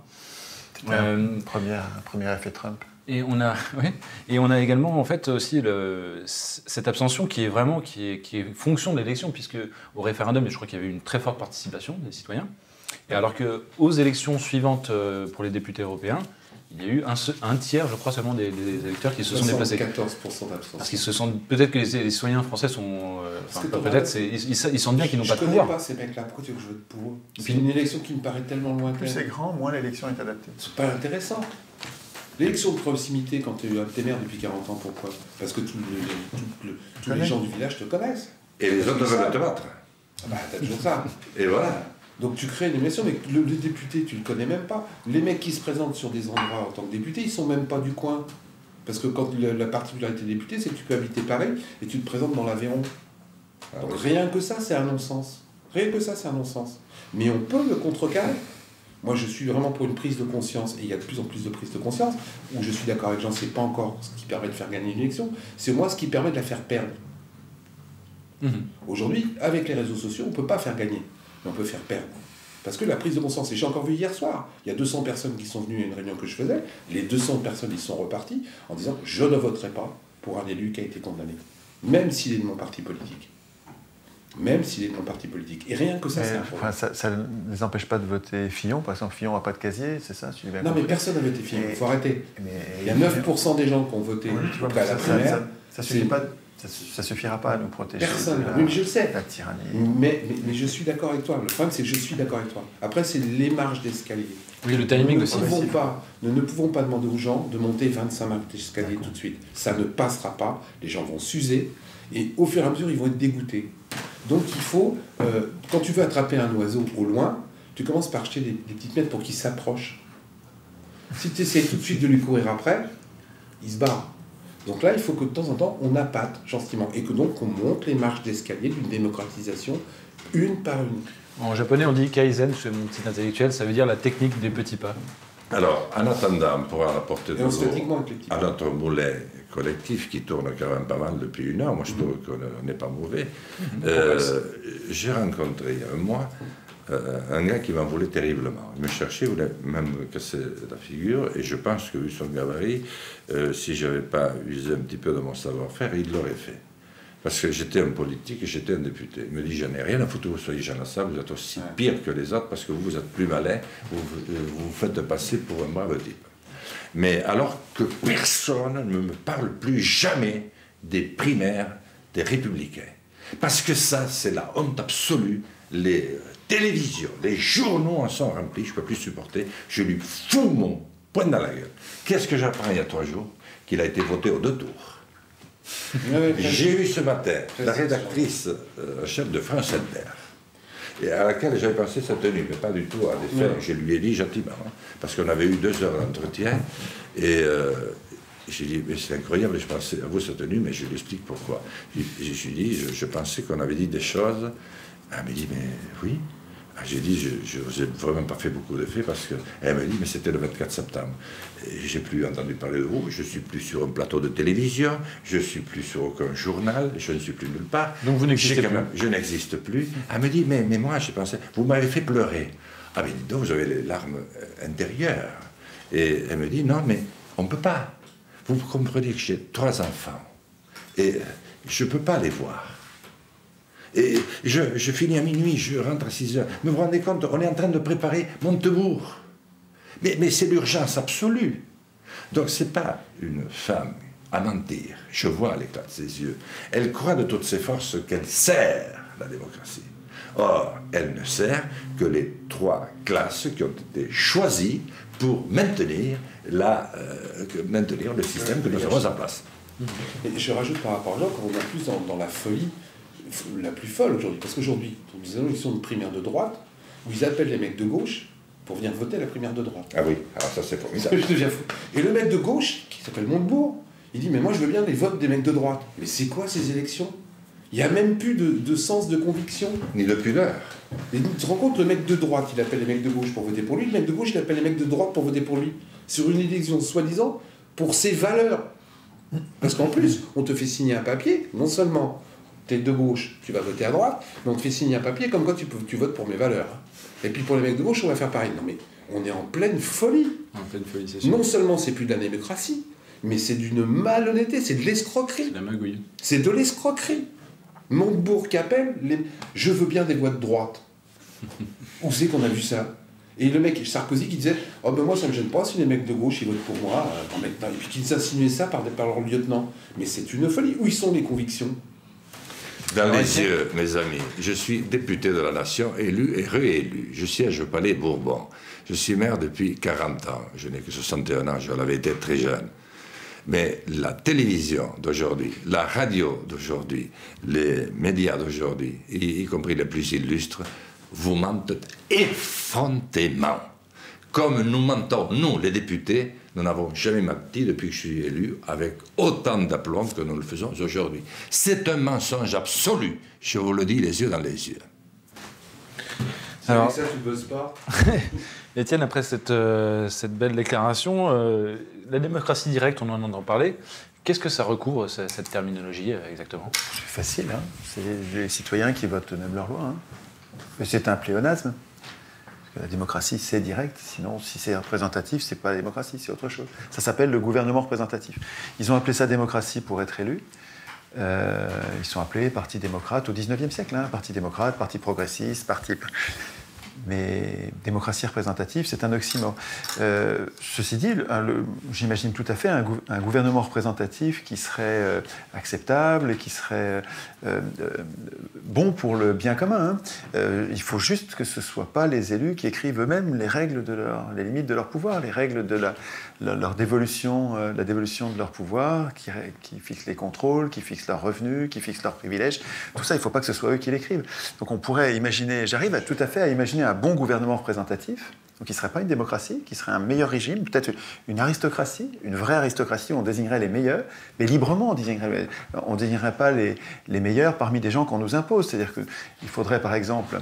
Et ça, il n'y a que nous pour écrire ça. Ça ne peut pas être les élus ou les banquiers qui écrivent ça, ou les journalistes, c'est-à-dire les employés de banque qui écrivent ça. C'est forcément à nous d'écrire ça. J'imagine bien un système dans lequel nous désignerions, chacun d'entre nous, autour de nous, 2 ou 3 personnes que nous connaissons, que nous considérons comme valeureux, aptes à nous représenter, on leur fait confiance, des gens qu'on considère comme des gens bien. Chacun aura ses critères pour désigner ceux qu'il considère comme des gens bien. Mais librement, c'est des gens qui ne veulent pas le pouvoir. Donc ils vont désigner des gens qui peut-être, probablement refuseront, mais peut-être pas, s'il y a beaucoup de gens qui leur demandent, ils ne refuseront pas. Et si nous désignons comme ça 2 ou 3 personnes que nous considérons comme valeureux, la même personne qui a été considérée comme valeureuse par un électeur, elle va aussi être considérée comme valeureuse, probablement repérée comme valeureux par d'autres dans son entourage. Et si on est 40 millions et qu'on désigne comme ça 2 ou 3 personnes valeureux, on va avoir peut-être, je sais pas, 1 ou 2 millions de personnes qui sont librement, donc sans être candidat, estimé apte à nous représenter. Et parmi ces personnes-là, on pourrait tirer au sort. C'est-à-dire tirer au sort en retirant, comme ils font dans les arts martiaux. Vous savez que dans les arts martiaux, quand il y a de bonnes compétitions, on fait plein de compétitions, et on retire les plus mauvaises parce qu'on les considère comme un accident. Moi, par mes élèves, quand on a beaucoup de notes, je leur retire leurs mauvaises notes que je considère comme un accident. Mais je retire aussi leurs bonnes notes que je considère aussi comme un accident. Et on pourrait faire ça, c'est-à-dire que les gens qui ont été peu nommés, valeureux, on ne les considérerait pas. Ceux qui ont été beaucoup nommés, on pourrait imaginer que c'est un effet médiatique, télé, et on garde ceux qui ont été beaucoup nommés, mais pas trop, et c'est parmi ces gens-là qu'on tirerait au sort. C'est pas du tout parfait, mais ça donnerait un régime avec de meilleurs... C'est une piste de travail intéressante. Moi, j'ai étudié ton truc. Hein. C'est une piste de travail intéressante, avec ces lacunes. Quoi. Oui, bien sûr. Il y a celle du professeur Blavinsky, je crois, je ne sais plus son nom exact. En gros, c'est un système de vote où on note en fait. Voilà, en fait, on note le candidat, c'est-à-dire de inacceptable à je souhaite cette personne. Et une personne, quand elle a trop de inacceptable, elle est éliminée. J'ai lu toute la théorie sur le machin. Le sujet théoriquement est intéressant. À l'usage, on s'aperçoit qu'il y a des grosses lacunes. Mais comme tout système qui s'institutionnalise... Il faut l'essayer et puis l'améliorer, quoi. Tout système qui s'institutionnalise entraîne obligatoirement ces effets perverses. Et c'est là où je suis d'accord avec Jean qu'il faut, à chaque fois que quelque chose est trop institutionnalisé, il faut le rechanger. Voilà. Parce que sinon, ça crée ses propres perversités. Et c'est évident. Parce que quand tu fais une bonne soupe, t'as envie de la garder. Et les mecs, après, ils ont envie de la garder, mais que pour eux-mêmes. Et voilà. Ils oublient les autres. Et ils oublient les autres. Parce que t'es dans la soupe, toi. Donc, t'as pas envie de la partager. Quand il y a un système, il y a toujours des petits malins qui apprennent à s'en servir. On doit avoir une révolution permanente. Oui. Tout système institutionnalisé induit ses propres effets perverses. Et on le voit partout. Même si les mecs sont de bonne volonté. Et moi, le premier, j'ai été élu. La soupe est vachement bonne. Si jamais tu gardes pas tes deux pieds sur terre et tu continues pas à penser que tu n'es que locataire de ton mandat, tu te crois vite un propriétaire. Et donc, si tu deviens un propriétaire dans ta tête, tu commences à mettre des clôtures. Forcément. Parce que ça ne marche pas. Tout propriétaire met des clôtures. Alors on a été peut-être un tout petit peu vite tout à l'heure quand tu as parlé de démocratie représentative, tu as dit que c'était un oxymore. Déjà tous les internautes ne savent pas ce que ça veut dire oxymore. Oxymore, c'est une contradiction dans les termes, pardon. C'est-à-dire que démocratie, c'est direct. Démocratie, ça veut dire que le démos a du kratos. Celui qui exerce le pouvoir, c'est le peuple. Démos, le peuple, kratos, le pouvoir. C'est simple, il faut que les mots... soient respectés. Le problème, c'est que nous, on ne peut pas penser à l'endroit avec des mots à l'envers. À partir du moment où le suffrage universel, Étienne, excuse-moi de te couper, pourquoi est-ce que les gens qui votent, ils ont le droit de pouvoir de voter, pourquoi ce n'est pas de la démocratie? Mais parce qu'ils n'ont pas le droit de voter, ils ont le droit d'élire, c'est pas du tout pareil. Désigner des maîtres, c'est pas la même chose que voter ces lois. Je suis pour le suffrage universel, mais dans le sens légitime du terme, qui serait de voter des lois. Si, mais je voulais insister un peu, parce que je fais ce qu'on appelle l'avocat du diable. Aujourd'hui, on ne vote pas, on est éliminé. Mais c'est même pas con. Mais même quand on... Enfin, de toute façon, il s'agit de désigner des maîtres qui vont tout décider à notre place. Mais c'est pensé comme ça depuis le début, volontairement, c'est sciemment, c'est expressément. Les pères fondateurs du régime dans lequel nous vivons formalisaient, disaient, la France n'est pas une démocratie et ne saurait l'être. On va élire parce qu'on n'est pas une démocratie. Ils en ont discuté d'ailleurs pendant je pense au serment de jeu de paume, etc. Il y a eu toute une discussion pour savoir ce qui passait. Oui, voilà, parce qu'il y avait des démocrates à l'époque, Condorcet défendait l'idée des assemblées populaires. Ce qui est clair, et c'est là où on est tous d'accord, c'est qu'aujourd'hui le système est merdique, obsolète, perfide, machin, et qu'il faut qu'on trouve d'autres solutions. On a chacun des petites pistes de solutions qu'il faut qu'on arrête en mode commun, parce que quelque part on est de bonne volonté. Oui. Moi, il y a des trucs sur Étienne, j'adore. Il y a des trucs que j'aime moins. Lui, il aime bien des trucs chez moi, il y a des trucs qu'il aime moins. Il faut qu'on les mette en commun. Et notre force aujourd'hui, ce dont ne se rendent pas compte les gens qui sont au-dessus, justement, c'est qu'on commence à s'allier. Exactement. On n'est plus chacun dans notre coin à défendre notre bout de gras, moi avec mes petits fans, Étienne avec ses petits fans, Jean avec ses petits fans. On commence à parler entre nous. On commence à manger nos secteurs d'activité. Moi, je commence, et on fait une réunion le 10 décembre, je vous conseille de venir, mais il n'y a plus de place, à Montreuil, où on fait venir et à la fois des chercheurs sociologiques, des mecs qui ont été élus sur le terrain, et en même temps des lanceurs d'alerte comme Stéphanie Gibault. Et on mélange nos expériences. Et en mélangeant nos expériences, il y a des solutions qui vont émerger, qui vont nous permettre de mettre à bas ce système qui j'ai pas honte de le dire, aujourd'hui, qui est de plus en plus corrompu. Mafieux. Alors, il se protège. Ce système, il se nourrit aussi de la division des citoyens, des divisions multiples. Je ne vais pas faire la liste, sinon demain on y est encore. Donc c'est à nous de faire le chemin inverse, de se réunir. C'est dur de laisser de côté son ego. Tout à fait. Et son idéologie quand on en a une. Quand tu es un leader, comme on est tous les trois des leaders, même si on fait de l'altruisme, chacun de notre côté, il ne faut pas rêver, on a quand même un ego démesuré. Et c'est ce genre de truc qu'il faut arriver à limer dans ce qu'on exprime. Mais c'est pas simple. Mais ça me fait penser à une phrase que je répète souvent. On ne peut pas vouloir changer le monde sans essayer de se changer soi-même. En même temps, c'est concomitant. Moi, j'ai bossé un peu avec l'abbé Pierre et il m'a filé une bonne formule pour ça, l'abbé Pierre. Il me disait, je suis un type très égoïste. Et il était très égoïste. Mais je mets mon égoïsme dans les yeux des autres. La plupart des égoïstes regardent leur nombril. Et l'abbé Pierre m'a dit, moi, mon égoïsme, je le mets dans les yeux des autres. Donc tu vois, ça veut dire quoi? C'est-à-dire que tu te sers d'un défaut qu'on pourrait avoir, mais au profit des autres. Et là, ça devient intéressant. si déjà ceux qui nous regardent font savoir à tous leurs copains que cette émission a existé, et s'ils la regardent de nouveau, ils verront 4 habitants, 4 citoyens de ce beau pays de France se parler sans se taper dessus, avoir des points très nets de désaccord, mais tendre vers un renouveau. Et moi, je veux leur dire, ne vous faites pas avoir comme avec les Républicains. Vous avez vu les Républicains sur quoi ils se battaient? Sur 500 millions de suppression de fonctionnaires chez Fillon, 100 000 chez Juppé.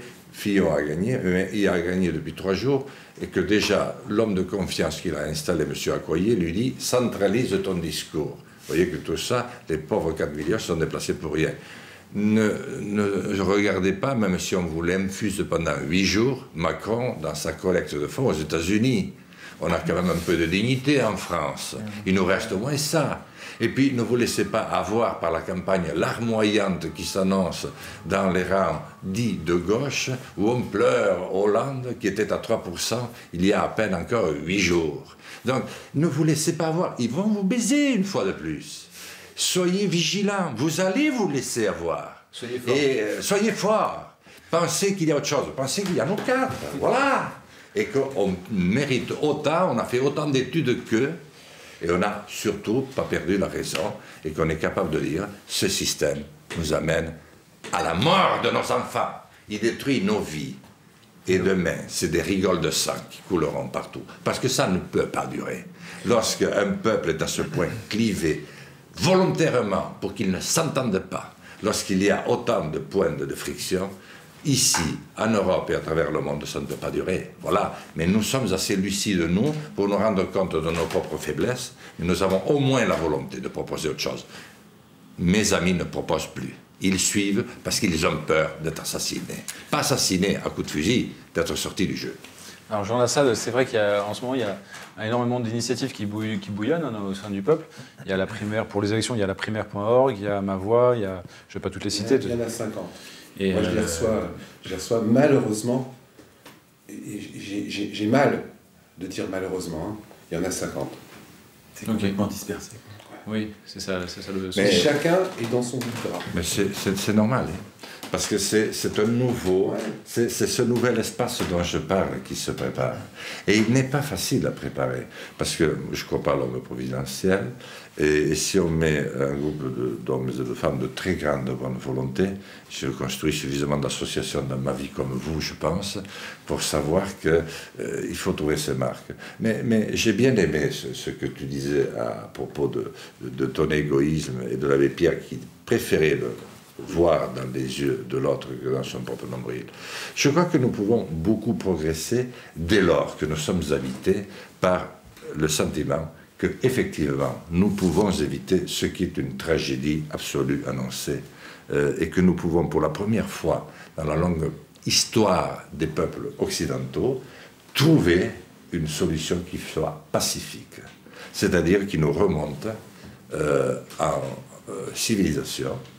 Et à partir de ce moment-là, pourquoi un conseil municipal s'entend? Ils ont tous le même ego, mais ils sont tous portés par un projet. Ou pourquoi ils s'entendaient? Parce que maintenant, ils s'entendent de moins en moins, ils démissionnent, ils n'ont plus rien à faire, ils sont condamnés à mort, eux aussi.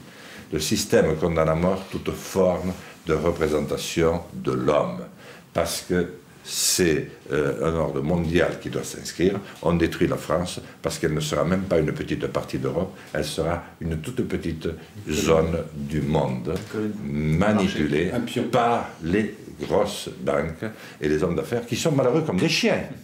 Parce qu'ils ont peur d'y passer eux aussi. C'est-à-dire c'est la plus grande mécanique à générer du malheur que l'on ait connue depuis 1939. C'est sûr. Oui, alors donc c'est vrai que ces initiatives sont nombreuses, Étienne, et je parle de la primaire.org, de Ma Voix, etc. Ce qui va peut-être faire la distinction entre toutes ces initiatives, ce qui va faire la différence, c'est est-ce que ces initiatives arrivent à parler avec les autres? Est-ce qu'il y a un mouvement citoyen qui arrive à naître de tout ça, ou est-ce que ça restera des initiatives isolées? Je ne suis pas devin, je ne sais pas si elles arriveront à se regrouper. En fait, le problème de l'organisation des mouvements, c'est que chaque mouvement, indépendamment de ses membres, a, pour survivre, une résistance à l'association avec d'autres, parce que l'association, c'est comme sa disparition. Et donc, de la même manière que les partis nous empêchent de fraterniser, les différentes associations qui se constituent pour créer un primaire.org ou autre, hésitent, freinent à s'assembler avec les autres parce que, indépendamment de leurs membres, parce que chaque entité disparaît quand elle s'associe avec une autre. Voilà. Mais c'est pour ça que, moi, l'idée que je défends, j'essaye qu'elle soit bordélique, je ne devrais pas utiliser ce mot-là, qu'elle soit désordonnée, parce que si cette idée, ce n'est pas aux hommes au pouvoir d'écrire les règles du pouvoir. Il ne faut pas élire l'Assemblée constituante, il faut la tirer au sort, ou écrire nous-mêmes la Constitution. Si cette idée-là, si on la défend sans qu'il y ait un mouvement, un parti, de façon désordonnée, bordélique, mais volontairement, sciemment bordélique, on se met à l'abri, je crois, du noyautage, de l'infiltration, de la récupération, du dévoiement. C'est-à-dire que si c'est une idée que chacun s'approprie et rend contagieuse partout sur Terre, pas seulement dans le pays. C'est un problème humain, là, de ne pas laisser les pouvoirs s'autonomiser en écrivant eux-mêmes leurs limites. Et donc de revenir à l'os du problème des humains avec le pouvoir, qui est comment est-ce qu'on les limite. Et c'est à nous de les limiter, c'est à personne d'autre. On ne peut pas déléguer à quelqu'un d'autre, on ne peut pas déléguer la vigilance, on ne peut pas déléguer la surveillance. C'est à nous de surveiller les pouvoirs. En tout cas, c'est à nous d'instituer la surveillance des pouvoirs.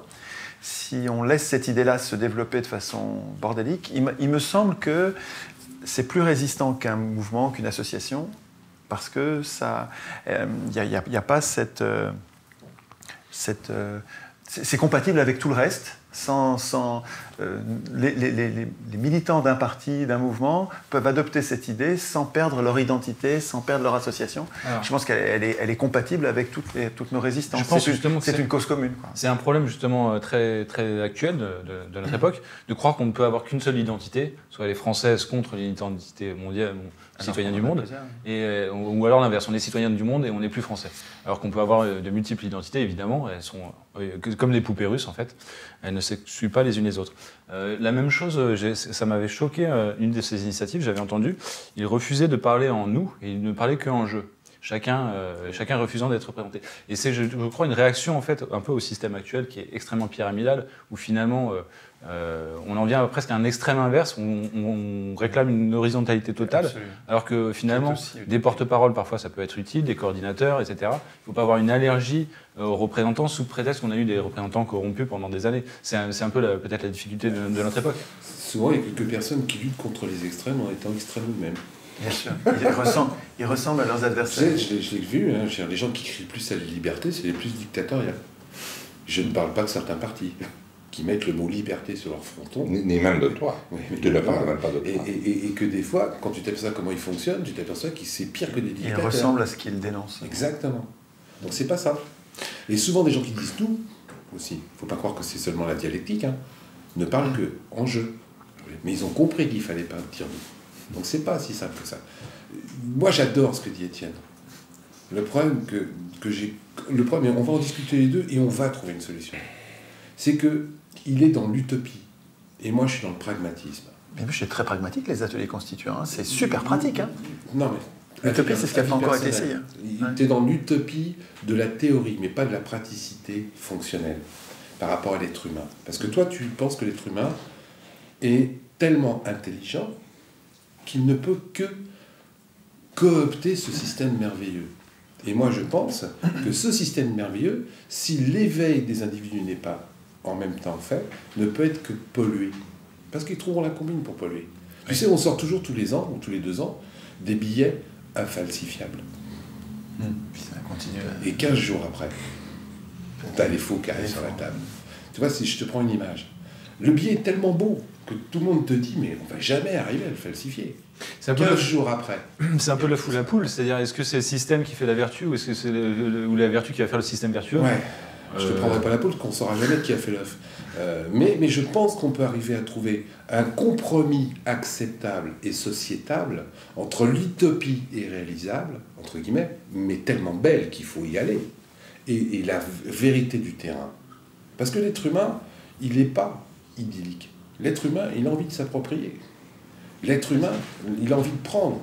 L'être humain, il regarde toujours la femme du voisin, depuis le début des temps. Et c'est pour ça qu'on met des verrous. Mais tu sais, Philippe, l'élection, elle prétend qu'il y a des gens parmi nous qui sont plus vertueux que d'autres. Et elle est profondément, de ce point de vue, idéaliste, pas du tout réaliste. Alors que le tirage au sort, qui considère que nous sommes égaux avec des tas de défauts, il est très pratique. Il sait qu'on va tirer au sort des gens qui sont imparfaits, et donc il les contrôle. C'est beaucoup plus pratique, le tirage au sort, beaucoup moins idéaliste, beaucoup moins utopique. Il nous faudrait 4 ans d'émission, mais on va en parler. Pour clore cette émission, j'aimerais qu'on parle d'un candidat en particulier, alors pas du tout pour lui faire de la pub, mais c'est vrai que dans les milieux citoyens alternatifs, à part votre candidature, il y a également la candidature de Mélenchon qui fait parler d'elle beaucoup. Mélenchon, à propos de... Puisqu'il avait parlé d'une 6e République, il avait parlé de constituante avec la moitié des citoyens qui seraient tirés au sort. Alors est-ce que si vous voulez pas réagir, ne réagissez pas, mais juste sur cette problématique. Je connais Méluche depuis 30 ans. Je trouve qu'il ratisse très large en ce moment. C'est possible qu'il change. Moi, je trouve qu'il se transforme. Et il se transforme parce qu'il est poussé par sa base. Il y a plein de gens parmi les gens du front de gauche, du parti de gauche, là, qui suivent ce que je fais et qui réclament une vraie démocratie. Et je ne pense pas que c'est pas forcément malhonnête. Hein. Il peut s'adapter. Quand on se transforme, quand on est humain, on change. Ce qu'il y a, c'est qu'il change trop lentement, je trouve. Parce que là, il est en train d'essayer de ménager la chèvre et le chou. Il est en train de donner des gages à ceux parmi ces militants qui réclament de la démocratie, donc du tirage au sort. Et en même temps, de ménager ces cadres qui, eux, détestent évidemment le tirage au sort. Les chefs de parti, ils ont besoin de l'élection qui est la condition d'accès au pouvoir dans le parti. Et donc, il leur donne la moitié chacun, ce qui n'est... Bon, il est en chemin, Mélenchon, je pense. Il est en train de... je pense s'il y en a un dans toute la bande, peut-être avec Jean, mais Jean, j'en ai jamais parlé, donc je ne sais pas, mais il y en a très peu, en fait, des élus qui sont capables de défendre le tirage au sort. Il est sur le chemin, c'est pas fini. Il n'y est pas du tout, parce que tirer au sort la moitié, c'est insuffisant. Et il y a un deuxième point que personne n'a remarqué, c'est qu'il défend le référendum d'initiative populaire révocatoire, c'est-à-dire un des 4, et seulement un des 4 référendums d'initiative populaire, et je trouve surprenant qu'ils ne défendent pas le référendum d'initiative populaire législatif, abrogatoire, donc pour imposer une loi, ou pour abroger une loi, supprimer une loi qu'on ne veut pas, et constituant. Comment ça se fait qu'ils ne défendent pas le référendum d'initiative populaire constituant? Tu voulais répondre? Moi j'ai un problème. J'adore les gens qui sont autour de Mélenchon. À la base. Des gens vraiment à la base. Sympa. Oui, à la base. Pour cela clair. Hein. Des gens qui mouillent la chemise. Des gens bien. J'ai du mal, dès que je monte dans la hiérarchie du parti sectaire, je pèse mes mots, du parti sectaire de Mélenchon, à retrouver mon compte. Parce qu'encore une fois, des gens qui dénoncent des choses et qui font la même chose à l'intérieur de leur parti, j'ai du mal à l'accepter. Des gens qui te créent la liberté, comme qui créent la liberté tout à l'heure, et qui empêchent toute liberté à l'intérieur de son propre parti, ça me gêne. Alors quand tu regardes le programme, quand tu signes pour les Insoumis ou je ne sais pas quoi, il y a marqué dedans que tu n'as pas le droit de remettre en cause la parole du chef. Ah bon? Ah ouais. C'est pas écrit comme ça quand même. Bah c'est pas écrit comme ça, mais c'est exactement comme ça que c'est écrit. Ah oui. Donc ça commence déjà à me gêner, j'ai de l'urticaire. J'ai de l'urticaire. Et encore une fois, moi je me méfie beaucoup des mecs qui ratissent très large. Parce que rappelez-vous que tous les hommes politiques promettent tout et n'importe quoi avant d'être élus. C'est vrai qu'en 2012, il y en a qui ont été déçus quand il a appelé au second tour à voter Hollande. Donc à un moment donné, Mélenchon, il devrait passer son tour. Si vraiment il était très démocratique comme il l'écrit dans son programme, il devrait justement avoir la capacité, et il le refuse, des cas de fer, que ce soit quelqu'un d'autre. Il y a des gens très bien autour de lui, la petite Simonet, il y a des tas de choses, des gens qui sont des nouveaux produits, qui ont un œil neuf. Pourquoi il ne laisse pas sa place? Alors, Jean Lassalle, je ne vais pas vous demander de réagir à la candidature de Mélenchon ni à son programme, mais par contre, peut-être juste par rapport à une constituante en particulier. Est-ce que ça vous parle, une constituante? Parce que moi, personnellement, ça me parle, à certains de nos internautes aussi. On pense que c'est peut-être l'occasion de refaire peuple. À un moment où la France, si elle est élue, elle change en plus de changer... Des constituantes, il y en a déjà eu plein, ça n'a rien changé. Hein. Ce sont des constituantes qui ont fabriqué notre prison. Parce qu'elles ont été faites Parce qu'elles ont été élues. Il ne faut pas qu'elles soient élues. Mais il ne faut pas que ce soit des professionnels de la politique qui composent la constitution. On a l'exemple... Je suis d'accord avec toi. Ah bah sinon c'est mort, quoi. Voilà, on a l'exemple de constituantes qui ont été organisées par des gens de pouvoir. Vous, Étienne Chouard, vous voudriez qu'elles soient organisées... avec des citoyens normaux. Voilà, que tirent au sort. Donc ce serait l'idéal. peut-être qu'un jour il y aura une constitution, une constituante peut-être organisée par Mélenchon, peut-être pas, mais qui sera un peu d'un et un peu de l'autre. Peut-être qu'on n'arrivera pas déjà tout de suite, dès la première constituante citoyenne, à quelque chose de parfait. Vous vous apprêtez pas à me donner la parole? Si, tout à fait. Ah bon, voilà. Alors, Mélenchon. Contre les atouts. Voyez, Mélenchon, moi, il y a quelque chose qui me gêne. Il y a quelque chose qui est... et pourtant, je respecte son combat parce qu'il faut être courageux pour faire ce qu'il fait. Il y a quelque chose qui est de l'ordre du sang dans la bouche. Du sang. Moi, je rêve de paix. Je veux que cette mutation soit pacifique et elle peut l'être. Nous sommes au 3e millénaire. Nous avons vu tellement d'erreurs que nous n'avons pas su éviter que je pense qu'on peut éviter celle-là. Moi, je suis fondamentalement vraiment pacifique et je crois que le combat pacifique est encore plus exigeant que le combat violent. Alors, nous nous sommes répartis les rôles sans vouloir le faire. L'idéaliste, le pragmatique et finalement le politicien, parce que je le suis. Et vous êtes le futur patron de la grande chaîne de télévision que tout le monde regardera. Eh bien, nous sommes un peu des quatre, chacun d'entre nous. Et moi, je m'y reconnais parfaitement. Et je voudrais profiter de l'occasion pour dire, avant de finir avec la Constitution, je voudrais quand même mettre un petit coup de pied au derrière, ça ne se fait jamais quand on est élu, de nos concitoyens. C'est bien beau de dire que vous êtes fous de rage et que vous êtes en colère, et puis de nous laisser marner comme des malades, comme nous le faisons partout. Ils se tapent des nuits, pas possible. Mais mettez-vous, vous aussi, à bouger. Choisissez l'un d'entre nous, ou choisissez-vous vous-même. Mais suivez le chemin que nous engageons. Vous le voyez bien que ça ne peut pas durer dans cette situation-là. Vous n'allez quand même pas rester, vous n'avez qu'une vie. Peut-être qu'il y en aura d'autres, on ne le sait pas pour l'instant. Mais vous n'allez pas la vivre si tristement que vous la vivez. Donc, bougez-vous, vous aussi. Quant à la Constitution, si je suis élu président, j'aurai l'occasion de dire, j'ai déjà fait un diagnostic, et j'appelle l'ensemble de mes collègues à commencer par dire l'état réel de la France aujourd'hui. La dette, l'Europe, la nature des contrats que nous avons signés, que nous sommes dans l'obligation d'accepter, sinon nous devons payer. Pourquoi un président est président de 1% de pouvoir d'action, puisque 99% du PIB est déjà engagé par la dette, etc. etc. Arrêtez de croire qu'on va vous mettre plus d'hôpitaux, qu'on va plus vous protéger. Tout le monde n'en a qu'une envie, c'est à enlever des fonctionnaires. Moi, je pense qu'il faut en enlever 2 ou 3 000, mais là où il faut. C'est-à-dire là où ils sont profondément nuisibles. C'est les mêmes d'ailleurs qui se présentent aux élections, parce qu'ils ont une assurance tout risque. Et si vous bougez, nous allons pouvoir retrouver à l'Assemblée nationale et légitimité et représentation. Nous allons pouvoir retrouver, j'espère, 4 ou 5 chômeurs. Puisqu'il y en a 10 millions en France, il faudrait au moins qu'il y ait 3 ou 4 chômeurs. Nous allons peut-être pouvoir retrouver des ouvriers, des paysans, des penseurs, des intellectuels. On dit qu'il n'y en a pas en France, mais regardez ici, il y en a une sacrée flopée. Mon père disait, mauvais outils, mauvais ouvriers. Moi, je voudrais d'abord essayer de faire fonctionner ce qui existe. Et c'est avec le travail que nous conduisons ensemble que nous allons pouvoir, et je crois que ça, c'est un message profondément porteur de paix. Un grand pays comme le nôtre va rendre un sacré service à tous les copains qui sont dans le même bazar que nous, en montrant qu'effectivement, on peut construire quelque chose qui va durer 25 ans, mais pour une fois, sans tuer nos enfants. Eh ben, on va commencer donc la conclusion. Vous avez commencé un petit peu le mot de la fin de l'émission, Jean Lassalle. Philippe, un petit mot pour conclure cette émission ? Tout en étant d'accord avec Jean, j'en ai un peu marre que les politiques disent qu'il faut supprimer les fonctionnaires, mais jamais qu'il faut supprimer les politiques. Je rappelle qu'on est quand même les recordman du monde du nombre d'élus en France et que ça va se faire. Donc j'aimerais bien, avant qu'on supprime, ou en même temps qu'on supprime des fonctionnaires qui sont pour rien les plus vieux, qu'on supprime aussi les politiques.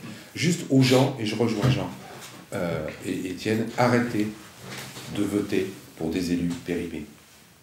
Quand vous ouvrez votre frigidaire et que vous avez un produit qui est périmé, dont la date de péremption est dépassée, qu'est-ce que vous faites? Vous le mettez à la poubelle. Donc avec des élus qui vous servent la même salade depuis 20 ans, qu'ils soient à droite, qu'ils soient... Moi j'appelle ça des produits frelatés. Arrêtez de voter pour des produits frelatés. Essayez un nouveau produit. Que ça soit Jean Lassalle, que ça soit... Essayez un nouveau produit. Mais ces vieux produits pourris, qui sentent le rance, qui ont les mêmes costumes depuis 30 ans, qui vous servent les mêmes mots, qui vous servent les mêmes programmes qu'ils n'appliquent pas. Les mêmes programmes qu'ils n'appliquent pas. Votez pas pour ces produits-là. Vous faites comme le produit du frigidaire. Vous le prenez, poubelle. Merci Philippe. Étienne, un petit mot de conclusion? La question était, est-ce que les élections sont démocratiques? À mon avis, pas du tout. Et même, elles sont la source première, la source mère de nos impuissances politiques, et que nous adorons comme une vache sacrée. On nous présente à l'école et nous reproduisons ce message tant qu'on n'a pas compris, tant qu'on ne s'est pas désintoxiqué. On reproduit le message que la démocratie c'est l'élection c'est la démocratie. Et donc nous adorons la cause première de notre impuissance politique, celle par laquelle nous abdiquons. Parce que élire, c'est abdiquer, c'est dire je ne voterai pas les lois et je ne ferai pas de politique. Voilà, tu vas faire de la politique à ma place. Et je pense qu'il est contradictoire et ça rend impossible la solution, contradictoire d'adorer la cause des conséquences qu'on déplore. Si nous déplorons notre impuissance politique, l'impunité des élus, la corruption des élus, si nous dénonçons le rôle des partis, les mécanismes oligarchiques et guerriers, militaires des partis politiques, si nous dénonçons la professionnalisation de la politique, si nous dénonçons la plutocratie, c'est-à-dire la possibilité pour les riches de prendre le contrôle des pouvoirs et d'imposer leurs lois, d'imposer finalement le capitalisme, tout en adorant l'élection qui a rendu tout ça possible, qui est la source première de toutes ces corruptions, on se rend par incohérence, incapable de trouver des solutions. On a plein de solutions techniques à tous les problèmes techniques, mais on a un problème politique, c'est que nous adorons la cause première, donc qui est en amont de toutes ces turpitudes qui sont des conséquences en fait de notre impuissance politique à les régler. Donc les élections ne sont pas démocratiques. On pourrait imaginer des élections qui seraient vertueuses, mais à condition que nous les instituions nous-mêmes, avec les contrôles qui vont avec la rotation des charges, la déprofessionnalisation. Mais c'est à nous d'écrire ces règles-là.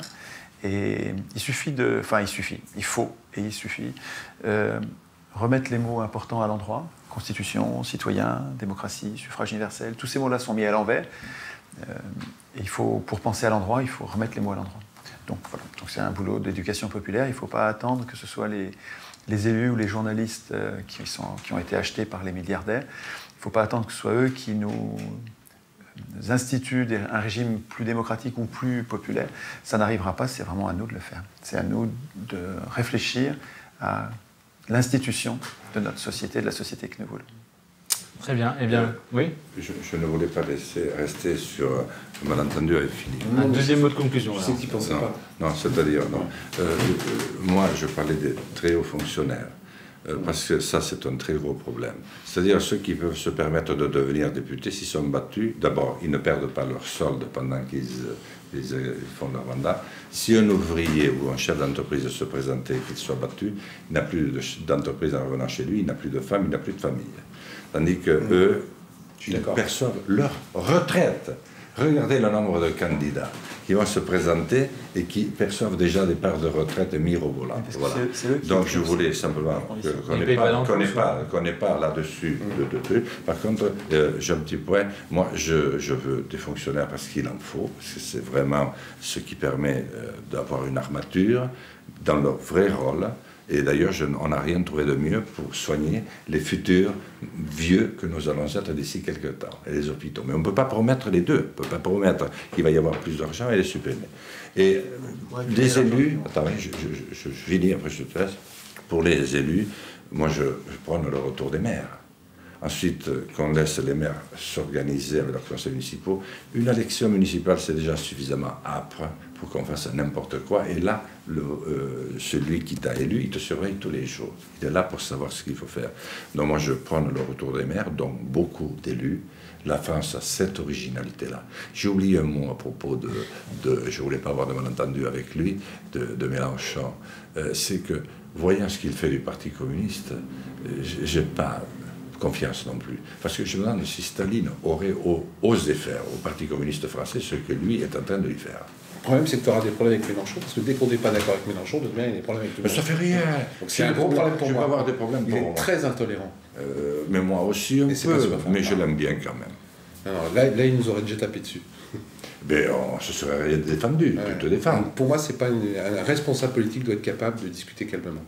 Voilà. Et nous avons été. Et Méluche n'est plus dans cette logique-là, il est au-dessus des autres, et dès que tu commences à être au-dessus des autres, c'est pas bon. T'as plus des malheureusement, c'est vrai qu'il y avait beaucoup de vidéos qui... récemment, je te donne la parole après, juste après Étienne, il y a une vidéo effectivement, que j'ai revue il n'y a pas très longtemps où il est sur un marché, où il s'adresse à un citoyen qui est un petit peu corpulent. Et c'est vrai que là, le respect qu'on doit à chaque être humain n'y est pas. Un élu doit rester les pieds au sol. Tout à fait. Un élu doit être quelqu'un de la terre, les pieds sur le sol. Et Méluche, malheureusement, excuse-moi Méluche, hein, je sais que tu vas me casser la gueule derrière, n'a plus les pieds sur terre. En même temps, ça paraît des détails, ça, je trouve, parce que quelqu'un qui est sous pression sans arrêt, qui est constamment, qui fait l'objet de médisance des médias, on n'arrête pas de le rapprocher de Le Pen, tout ça est indigne, et à force, tu n'es pas qu'il y ait des boules. Je ne suis pas dans le même cas. Est-ce que nous sommes méchants?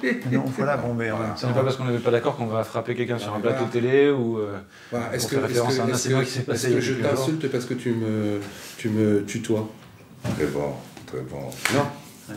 Donc il y a un moment donné, quand tu veux des responsabilités politiques, quand tu es un lambda, mais quand tu veux des responsabilités, quand tu demandes aux gens la responsabilité comme il est en train de demander, je dis calme ton humilité. Un minimum d'exemplarité, c'est ça. Un minimum de recherche d'impeccabilité. C'est juste ce que je reproche. Et encore une fois, je vais le redire encore une fois, je m'excuse, vous me parlez de Méluche, je parle de Méluche, hein, il ratisse trop large. J'en ai marre de ces politiques qui te promettent tout avant d'être élus. Et malheureusement, par rapport à Méluche, on a des exemples de revirement dès que ça a passé autrement. Et ça, moi, j'ai du mal à supporter. Tu me baises une fois, tu me baises deux fois, mais la troisième fois, je suis désolé, j'ai du mal à me faire baiser. Ok, et ben sur ces paroles grivoises, on va conclure l'émission. Donc je rappelle votre livre, Jean Lassalle, Un berger à l'Élysée, donc sorti aux éditions de La Différence. Vous présentez donc les raisons de votre candidature. Philippe Pascot, donc votre dernier livre, Pilleur d'État. Il y en a un autre qui est en préparation, peut-être pour l'année prochaine. Ok. Et qui parlera de la même chose, mais en plus grave. Donc ça va piquer. Ça va faire hurler dans les chaumières. Ça s'appelle « Allez presque tous vous faire foutre ». Le presque est très important. Il reste encore des îlots d'espoir. Ok, très bien. Il faut que les électeurs aillent les chercher. Étienne, vous continuez évidemment d'animer de temps en temps des ateliers constituants. Ouais. Et puis les internautes peuvent retrouver toutes les nombreuses conférences que vous avez généreusement données à travers toute la France. Donc, eh bien, merci à tous les trois pour votre présence. C'est un plaisir. Et à votre patience pour ce débat. Et bravo pour ce que vous faites. Merci.